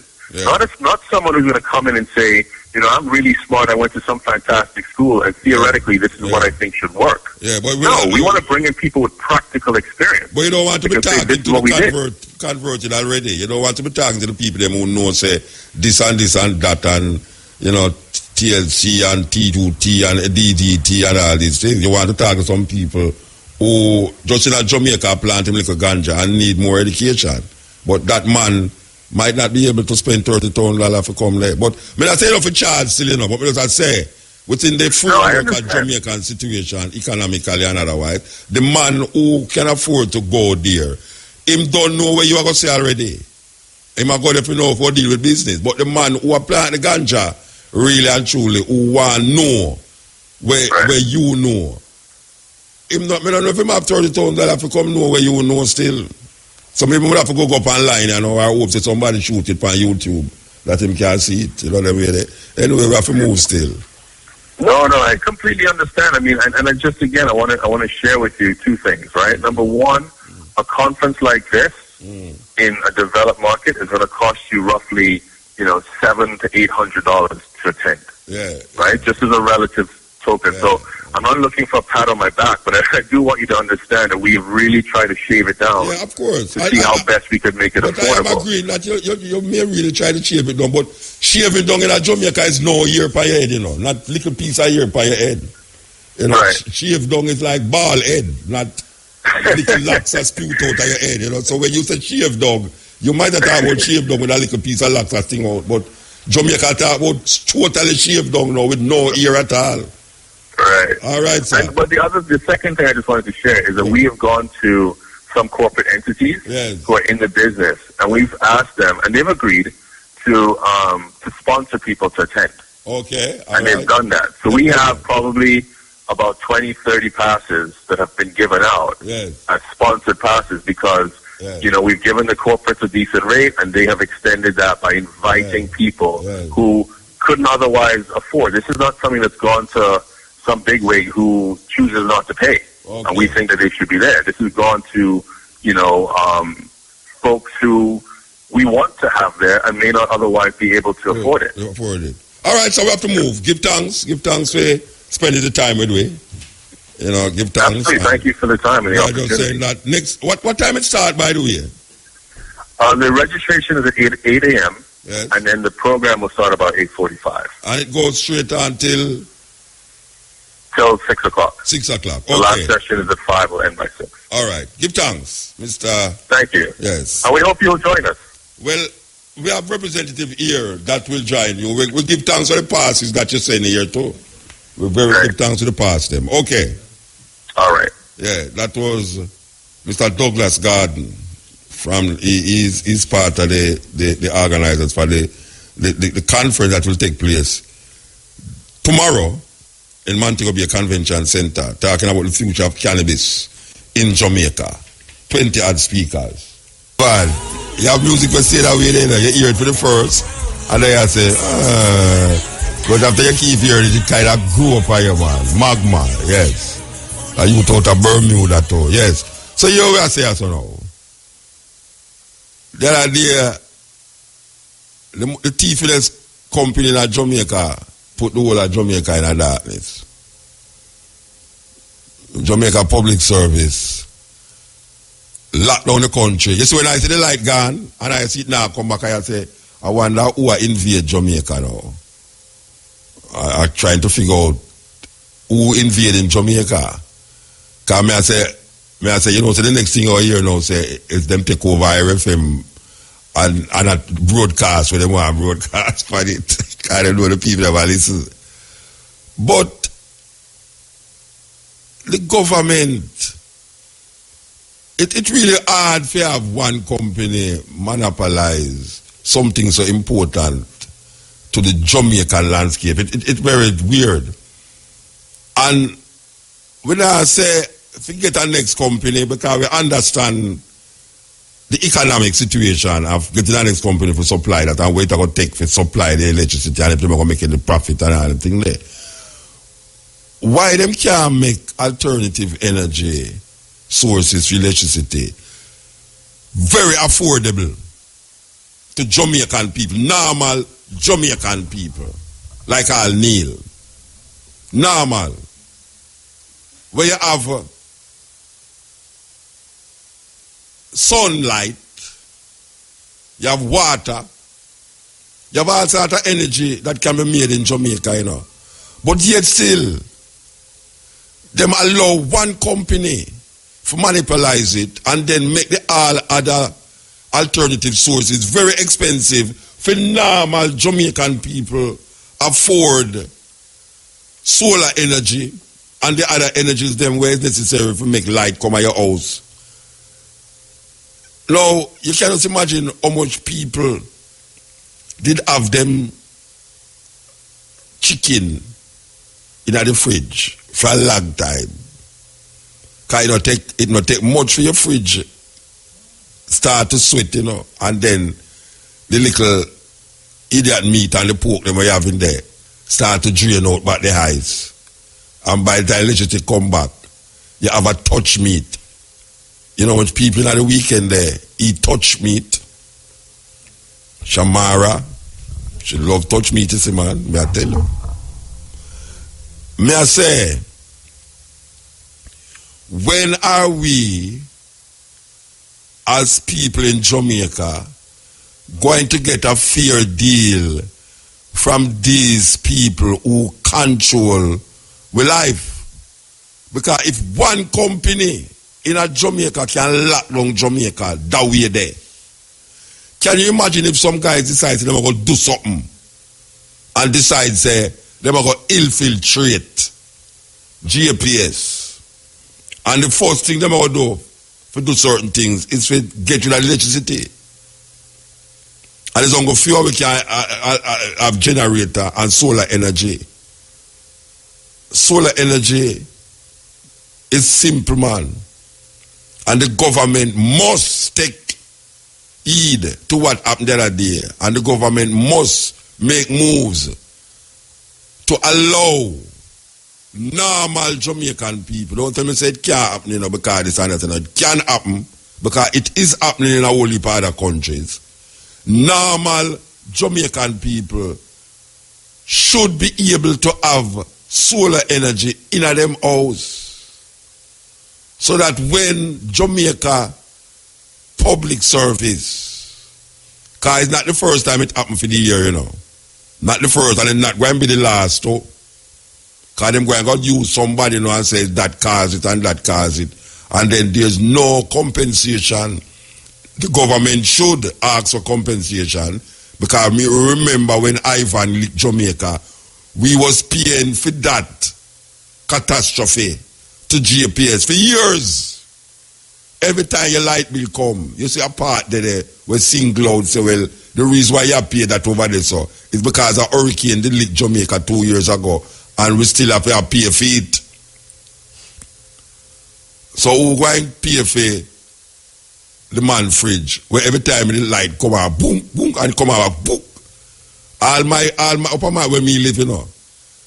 Upper where me live, I kid you not. If breeze blow my light gone, you know. A man come up there, come and explain to me why the light gone when the breeze blow it up. I say, well, Muta, this, and that. I say, but something wrong. If breeze blow up on my way, light trip out.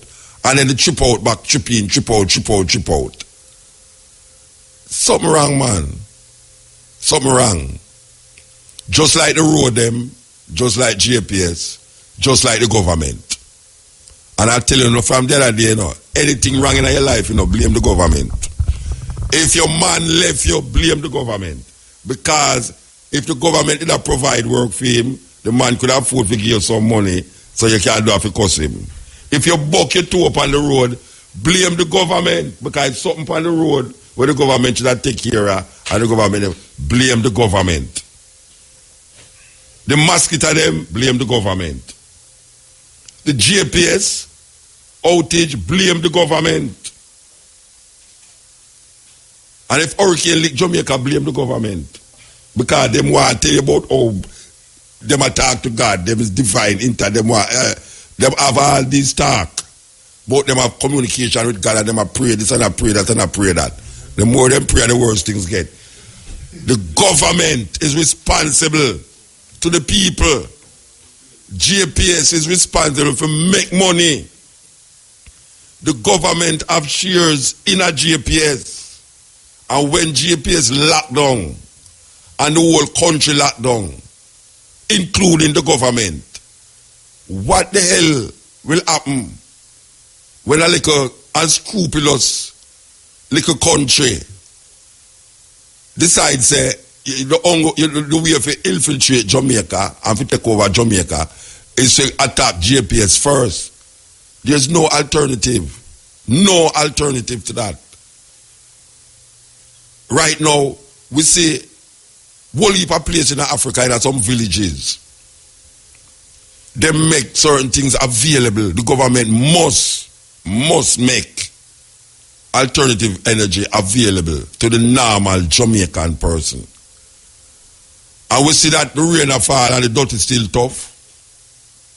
And we have said to them, remember Saint Andrew of the Holy One say, when him coming up power, the water thing, what was a problem? I think early last year, when everybody that talk about, but look how we don't know water and people are use plastic bag because them can't flush them toilet and them no want use the toilet because it now go flush them use the plastic bag and throw it at the river and all sort of craziness that go on. And him, St. Andrew say, that when him come, him going to make sure say what happened in that time, in that drought don't happen again. Well, I don't see them make no move towards Mona Dam. I don't see them make no move towards Hermitage Dam because that dam has been there for maybe 100 years and them don't have no change.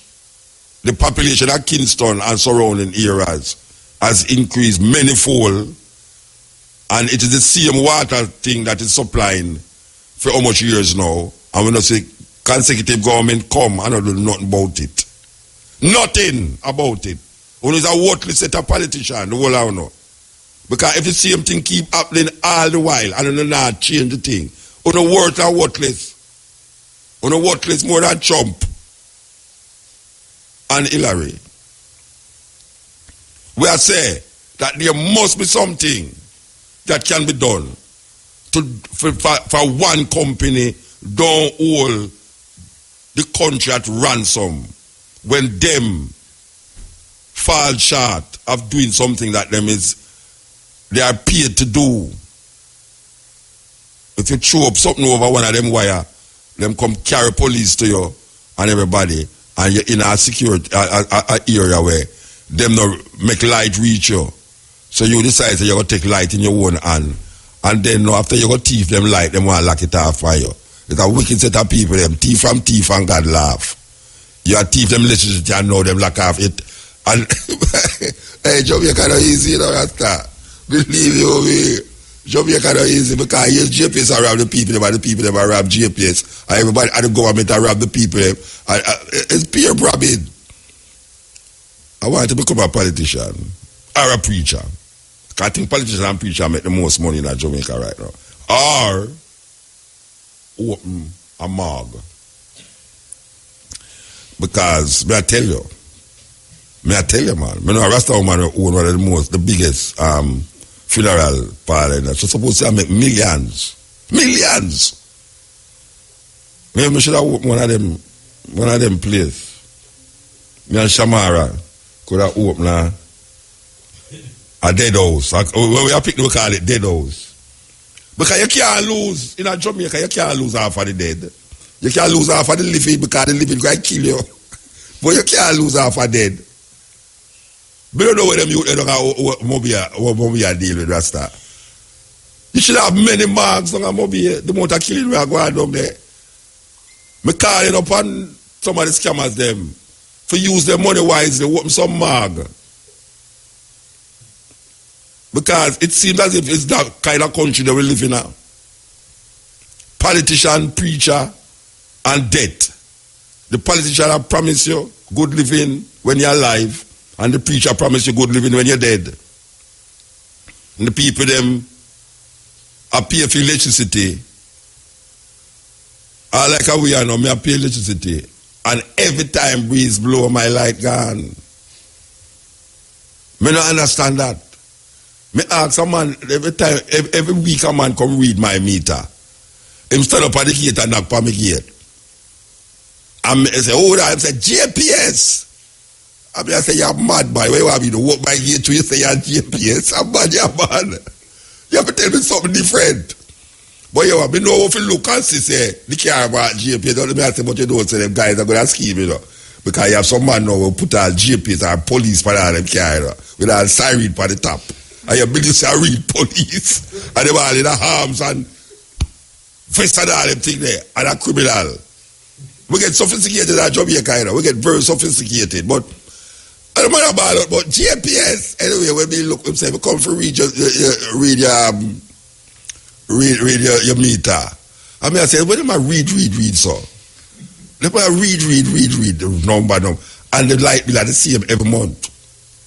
Every month. And the light bill at the same. And then now when something, I bet you any money say your light bill are going to go up now. You know why? Because they're going to see them lose one night money. Them come like some dance promoter. Jamaica Public Service come like dance promoter. Because the people them come later, them things, them jack up the beer money. I say, boy, you want to say we have to lock off 2 o'clock, you know, so you want a bucket. We didn't say a bucket cost that, you know, so you want to see the dance have to go lock off properly, you know. We have to go sell the bucket at the normal price. I saw JPS are run the thing like them a keep dance. When them a say, police are come lock it off 2 o'clock, therefore, we really have to go make some money and fight before police come lock it off. And then them fire 2 people and say, and then they hear the little idiot government man, them and say, oh, we want to investigate it. It did happen already. It did happen before. And then they did investigate it. And not come out tight. And then going to happen again, and then going to investigate, and not now come out tight. And then when Christmas a come now, when Shamara buy her ham and her this and her that, and put in her fridge, and then lock it long all 3 days. When Shamara look on the ham, you know, she going to say, oh, and me, you don't want to throw with that. It touch, but we still going to eat it. That's how it going to go. Because them not throw with the ham. It could have touched little more. They go touch it up more with scallion and onion and whole heap of pepper. And put on it. And serve it to them friend. May I tell you, I saw JPS run them thing. They make good people turn bad man. They make good people throw wire over for them wire and thief electricity. Because them are thief people and rob people, and the government they behind them and rob the people. The thing is that the government are rob JPS and rob me. So the government are the biggest thief out of the whole of them. A serious thing. Because we see now a little squabbling going on at the PNP party, they know where them get supposed to get money because them I said them one of them when name Omar they say no know nothing about that. And my lady, me love her, you know. Believe you me love Portia that. Portia, actually Portia love her, you know. Portia will stand up on the TV so and the people that were interview, I said what you say? What you talking about? It's like Portia say, wait, I am busy going around the country for the children, they're going back to school. What are they talking about? Which money? I never hear about that. Portia, no. Right, besides the Portia of my wife, believe you me, I want a wife here because Portia does, right, no. I see the two girls in my interview Portia, and Portia say, Portia don't stand up so. And DK don't stand up beside her and talk for her too, you know, because no one, even though she should put her mouth in somewhere it not for put.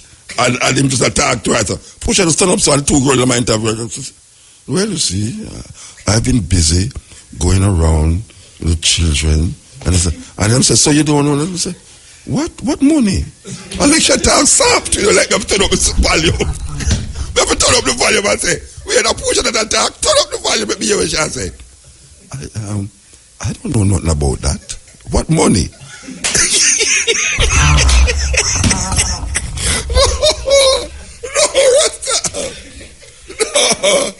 No, look good, you know. Politician, look good, Rasta. And then my boy, you know, you're the sweetest part right now. Paul Burke, you know, who started spread this thing, you know. Paul Burke wife just come on the TV and just say, look here now. And it's very unfortunate that he should say that. This is Paul Burke's wife, the mayor of kids, so that said, should I agree with what Paul Burke I say, you know. You can just imagine when she go home, Paul Burke just look at her and say, tell me something. It's embarrassing you or embarrass me whatsoever on the TV. Because you don't say she no ramp to, you know, because she got some things pumpy anyway. And listen up, top draw that pick 2, pick 3, pick 4, catch part, drive time draws up there on the stepping razor, the art of war. So we are talking about Paul Burke now and my dearly beloved friend Angela Brown. Hey, and what do you hear me talk about? Me not joke when I tell you say me like Portia, you know. I mean, I tell you say Angela Brown Burke. I'm a friend. You understand? All right now. She say she remove herself from Paul Burke's statement because everybody has say, call name, tell me who you feel said it get money and hold on upon it. Me not disbelieve him, you know. I'm gonna like him call some name too. If you want to come on the radio and call some name, it's that nice too. But I'm have to just play the disclaimer. Just play the disclaimer, you know, see, but how is it possible that these things are going and people do these things and people don't realize how politicians steer? Politicians are normal people like anybody in Jamaica before them turn politician.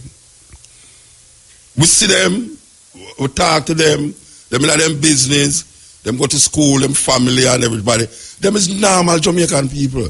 But you see when them go in this thing named politics, and then now those of them who, when them call now get power, that them know that them can manipulate certain things for them interests, is the most crooked and devious set of people, them man. And the preacher is exactly the same thing. The preacher is exactly the same thing. Them know how to manipulate. The cruelty about the preacher is that people will left them PNP and JLP, you know.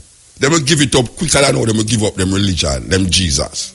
You know, see it? They will say, oh, we are not PNP, but it's a Jesus that's sticking at them like how them chest stick.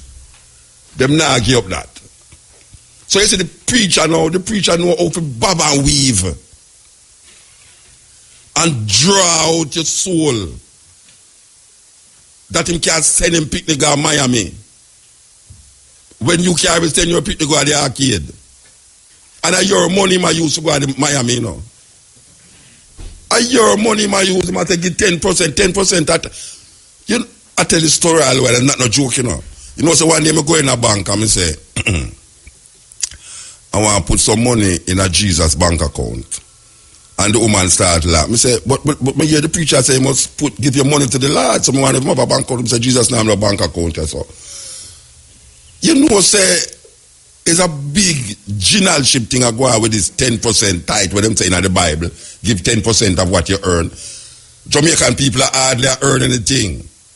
And when you're looking at the church, them, you see 2,000-3,000 people in the Father Sunday, and each of them are, and you know, see them no want to get no silver again, you know, because them no want it look nowhere. Because first time people can't know where you look, you know. Yeah, them used to go to Baptist church when granny, them have a bag, and you put the money in there, and you put it in an envelope. Then now, sometimes they come with a plate. So you see the person who sit up beside you, when the person put for him $20 in the plate, you know, you say, well, I'm going to $20 and put. You mean say I'm going to that him can't afford for putting in the plate? What a serious, what a mean man. And you go look for a $100 bill. And you put it in the plate, and when you come out of the church here, you know, no? Why you know, say, the $100 bill that we did have was to really send Samara go school, take the $100 go give the Lord, which is not really the Lord I get it. It's the preacher. So the preacher going in and him say, all right, I'm going to say, this $100 is for the Lord, this $200 is for me. This $100 is for the Lord, this $200 is for me. This $100 is the Lord, this $200. So $600 him get on the Lord, get $300, you know. Little more you hear same daughter gone to Miami at school or university. And little more I add on things upon the church. He might add on some secret room. When him I preach, him say, and him I pray, and when him stand up at the door of the church, him say,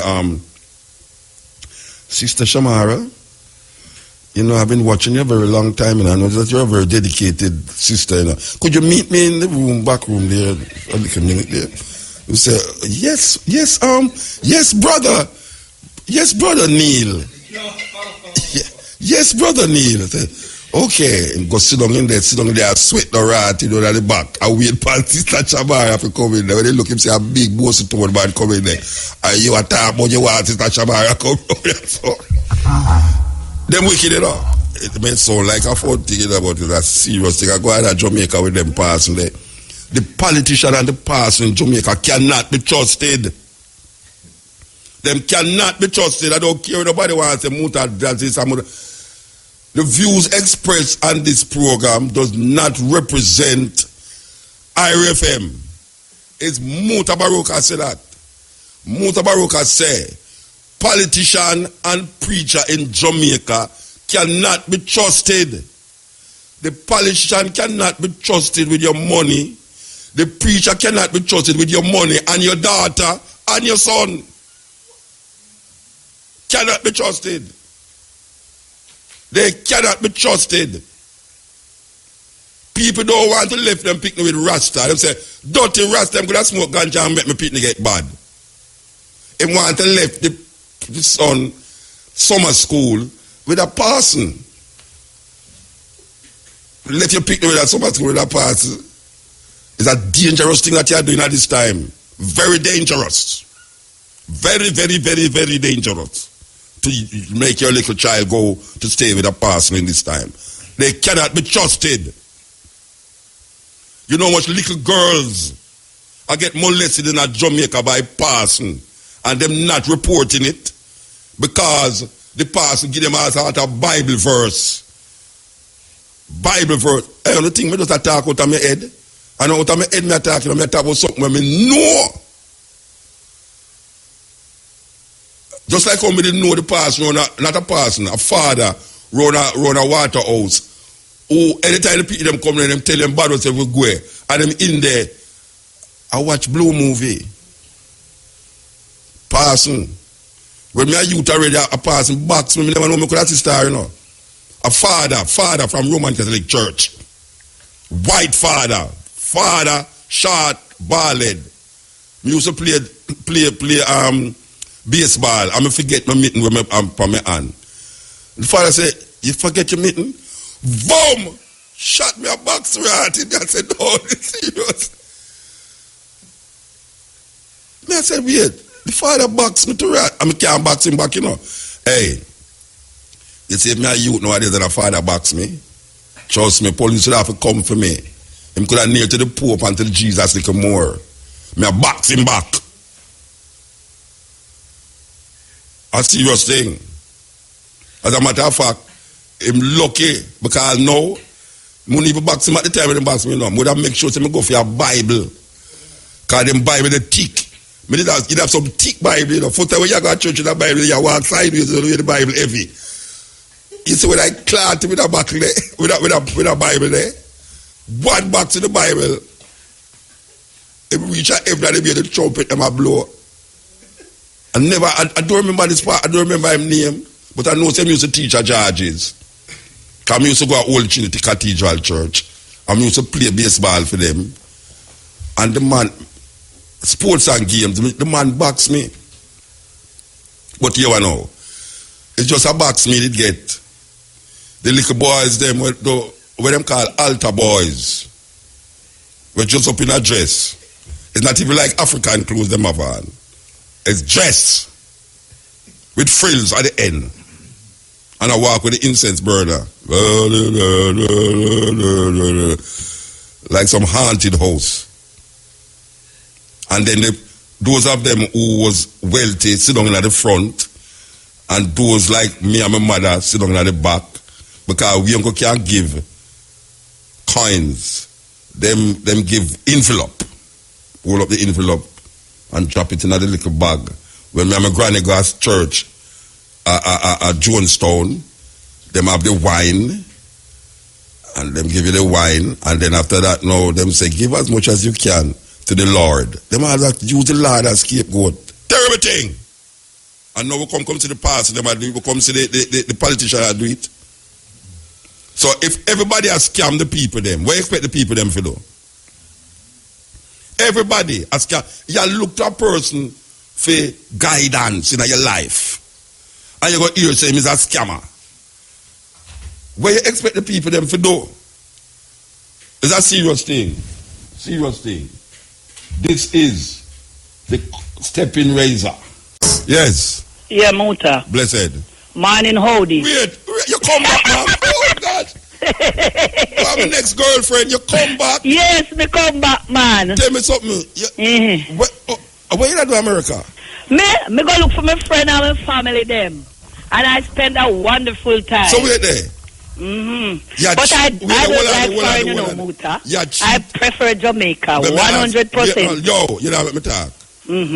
You cheat for me and your husband, you know. No, me not cheat for your Muta. No, you cheat for me and your husband. No, me not no husband, me not married. Me go tell your husband say you cheat for the two away. No, sir, nothing like that. So you don't make no money in America? No, because me no work, and then I say, you know, if you go up there, go work. Them say you don't go up there, go work? Yes, and then tell you pumply when you go up. No working nice. But when Neil left, you go up there, go work and come back in 2 weeks. Me don't know about that. Oh, you mean, I tell you that, and me and him sit down here, so. Me, I must get work permit. Which permit? Work with permit. Buta, you read the star from morning. A B1, B2 visa Neil have. Him not have no O1 visa. Ah, no O1. Him not have no O1 visa, B1, B2 visa. So you read the star from there? What star? What star? Today star. You in it? You know, see, the musician them are run a Western St. Thomas. Which musician them are running at Western? Read the star, you will see it. If you read it today, you will see it. But then you tell me no man, I'm not going to know. All right, then says Stevie Faye says you want to run as the PMP MP in Western St. Thomas. Me remember Stevie Faye. Right. I know I live at St. Thomas and I don't know him. You don't know Stevie Faye? No, I don't know him. I have never seen. My son know him, but I don't know him. Well, you talk different from since you go to America, man. And that's why you use the song when you go to America. Oh, gosh, man. You're not easy enough, Muta. You're not easy at all. So wait there. You like to work all right, no thing? Mister, Muta, you make me get a little TV station. And man, I say them, I know, me make the TV station is here right now. And it's you. me ask announce it over the radio. So me could get the TV station and we get it to other man and say them. You see it, go? You have too much money in your life, man. I too much money in my life. Too much money in your life. Trust me. You must be a one man woman. The only thing we not get now is the phone. We are beg Digicel. We beg they don't sell phone. They don't sell put a pole at Swamp Road. So where you talk on now? Me house phone. Oh, you have house phone? Yeah, I had my house phone. Boy, you're fortunate. Of course, I have to have my house phone. And some know say you are some popular person in another part of the world. You know? So me I beg Digicel Afro anyone who want to do it first. Swamp Road not have no service. So them have to put up them phone in a tree. So tell me something. Now, which politician play for you go foreign? No politician not pay me for me work my money. Okay, but you don't tell me say you're a big politician here right now. Me a really big politician. I am an agent for Mr. James Robertson. Rotted. You should talk to him. You should say Mr. James Robertson. Oh, you mean the brother with them up on watch list? That them say, but them have another guest coming. Which guest? Yeah, I don't know, but it's a guest. Them have him on watch list. Yes. So them say.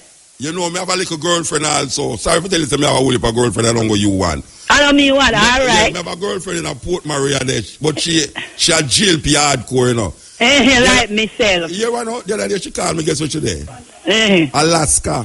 Alaska she there? Alaska she there. What a hell that? A hell that? Yeah. I told you. But you have to know. She showed me a picture on my WhatsApp when she stand up there with her son and I think me I say, but wait. But you know, easy way you do Alaska. Say, soon come back. You know, come back and still but soon come back. I'm glad me hear you. I'm glad me hear you though. Yes, yeah. And I work in election before I go. Yeah, she too. She did work too. Yeah, because I said to one of my friends election day, if Andrew Holiness don't win, God don't love me. And he did win, that I know that God loved me. You know, so me did love you, but no, me not love you again. Why not love me again? No, but you ask me God, and you know a man to like yourself? No, wait, no, man. You bring God to the level now of saying that. You never say Jesus, you know? Me say God. You know God, me say. But no matter which one of them you say. Father, the Father ain't come first. The Father and the Son is one. You know what I say now? You reach a level now where you start to talk to God about politics and say, yes, we have to talk to God sometime. You go church, no, I never say to talk to God sometime, but of course. Saint Andrew of all the only one. I mean, he don't want nobody to talk to him. But you know what I say now? You go up on him house yet? Oh. St. Andrew, you know, go up on St. Andrew house yet? Him not be like, no, him not go to him house. Anyway, me I tell you. I'm not ready to go there yet. I tell you. When he invite me, we go. No, listen to me. You might not forget the invitation. You know, we try this hurricane, the whole of the guy road go up there. No, sir, we not run go up there. Because we strapped down. My house strapped down all the while with wire. Turn shelter. Because it can't we can't go there for shelter, you see. We care. We have house for shelter. Him good that way, don't it? Yes. Him nice that way there. Of course, he's nice. A young boy, born after. Yes, a young man. He in a politics from him at 25. So he's a young, nice man. Them portion of in the politics. Me not eat Portia because I'm a woman. I can't eat her. No, woman talk about not eat. Me not eat nobody. Me love Portia. Yeah. Yes. I may never vote for Portia yet, but me love her. Yeah, because she's a strong woman. Even if she did weak, I love her still. And she's weak, she's very, very, very strong. You didn't see her on the TV that night? Yes. Where the two girls asked her about the corruption in the party? Yes.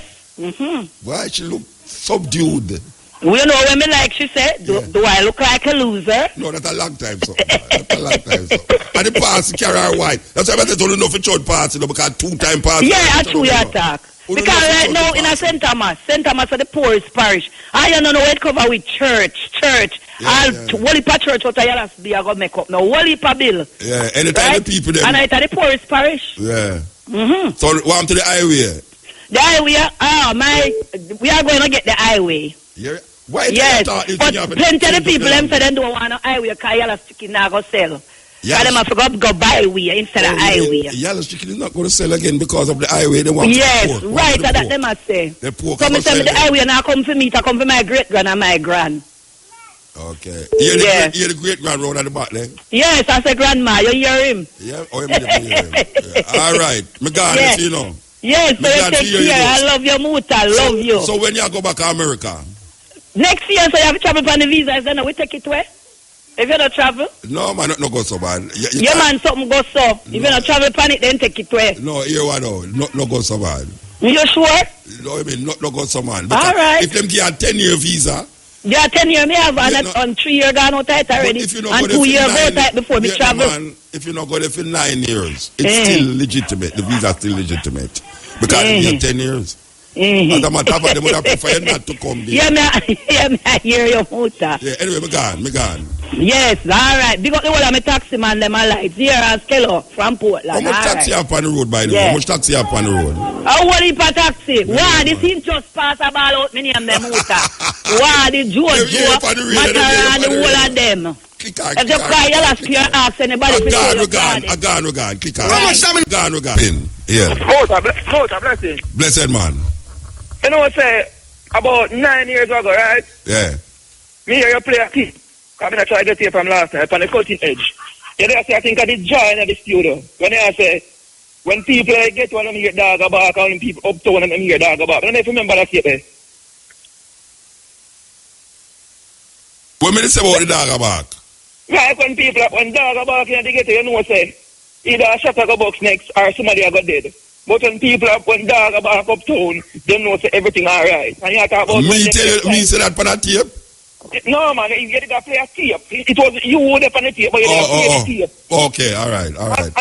And it did refer to uptown people, the difference between uptown people and downtown people. Okay, all right. I had to say, boy, like when the people in the ghetto hear siren, they have to run up and down. And when the people in uptown hear siren, them are right in their house. So it did make the comparison between uptown people and downtown people. I'm saying about 10 years ago still. I don't know if you remember. Yeah, so why that you call me to remind me about? No, me I say no, see, right? They bring some whole heap of things for people eyesight, how the people that get to live and the people. Yeah, I understand that. So what you call for? You want the tape where you want? Yeah, I say if you could get back that tape. Yeah, but I don't remember which program you talk about, when you talk about. I don't know what you talk about. I the one cutting edge, man, about 2006, 2007. Yeah, me tell you the honest truth. I don't know if you go find that, you know. Believe you me. All right, sir. Go and bless up yourself here, Muta. Yeah, I bless up myself, man. All right, give thanks. Blessed. Yes, me I tell you all the things said, you know, with all, well, click that. Yes. Muta. Yes, sir. Where are they, lad? Rastafari, stepping razor, my wife. Muta, I have a drama for you. Muta, you know, some live a valley bush. I mean, I get no water for me know say you live there. Wait, what you mean me know say you live there? Me don't know say you live there. Me don't know water. We live a valley bush, Muta. I mean, I get no water for months now. Where valley bush there? Right, little below Charlestown, man. Oh, no river no there? That river there far from here. Muta, I get no water in the yard. All right. So you have pipe in there? You have pipe in there? Call you. You have pipe in there? Yeah, pipe run up at the yard and something now. We not get no water in the pipe. A water commission problem or the man who own the place problem? Water commission. So me tell them they go call you. And what them say? And put them pipe, put you pan in case there was a water come father. You take me for your dog. You take me for your dog.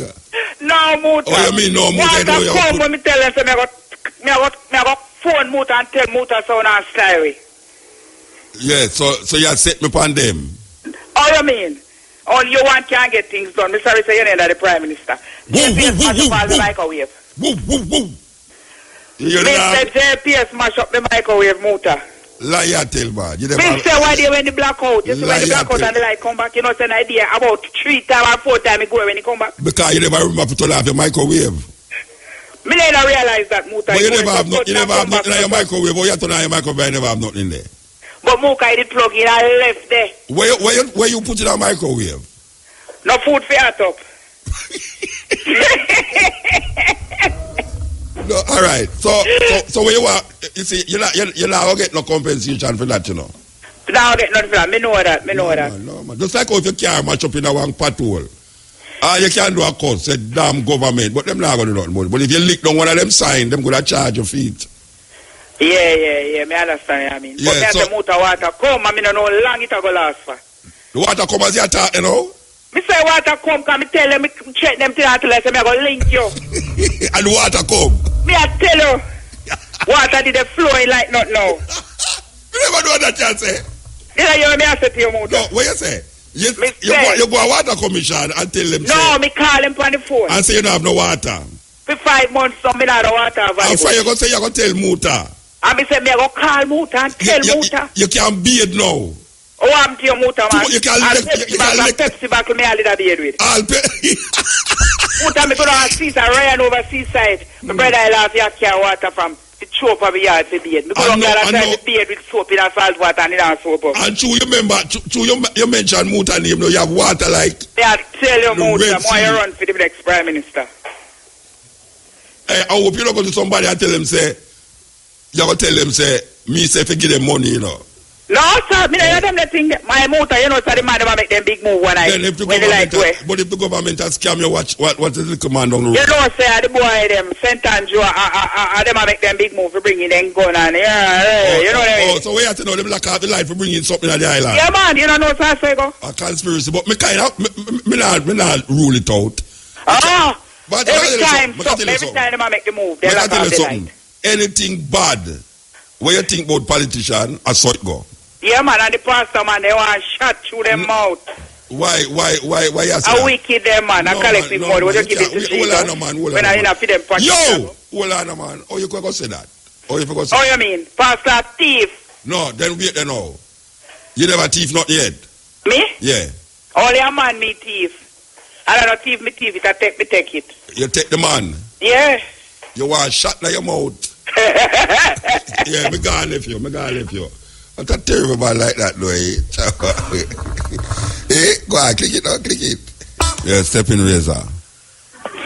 Yeah. Yeah, I'm there, you know.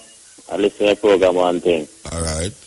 Yeah, what I really want to bring across is like, I was a HIV positive person, you know, for many years. Yeah, and it's like, I come across a King Yashua, which him there at 12 Vermont Avenue. And I get cure herbally by herb curing, so I highlight the nation to make them know, so yo, cure for the disease and things, so the people them to come check them on. I'm not pay for the advertisement. Yeah, advertise fee, man, you're not pay for the advertisement. I'm not pay for the advertisement. Well, I don't really know about the advertisement and the thing part. I tell you what you do. You say you did have AIDS and him carry it. Yes, sir. And him tell you to call. Yeah, because me the on the men's and I highlight him think I want him think get promoted because yeah, but hold on. You're messing now. Him call many times on the radio and talk more than him for talking. I know he might get somebody else to call now to promote film thing and him nah come forward with no advertisement on the radio station. Okay. Because a radio station, this you know. Him can't call and then now I tell people to call. Because we don't even know if I chew you attack. Oh, well, can be proven, man. No, so you want a face-to-face interview. No, me don't want a face-to-face interview with you. Me just say, me don't know if I chew you attack. Okay. All right, me gone. Here, Bridget? All right. So, this is the stepping razor. We want to give thanks. You know, it's a young insider with me. A young insider with me. I have to mention him. I kind of do more work than Neil. Insider, So, I'm going to recommend, say, the young sit-in and make Neil go do what him go do. I don't know what him do, when him not do this, but we want to give thanks to the young. Give thanks to Neil over there, so. Give thanks to Shamara. Can you believe it? Me never even know say Shamara go sit in, so no. I'm really glad that she did. I'm giving thanks to Shamara. Give thanks to me hungry. We have to give thanks to me hungry continuously. This is the stepping razor, the art of war. All right, we have to start over. We're going to rapid.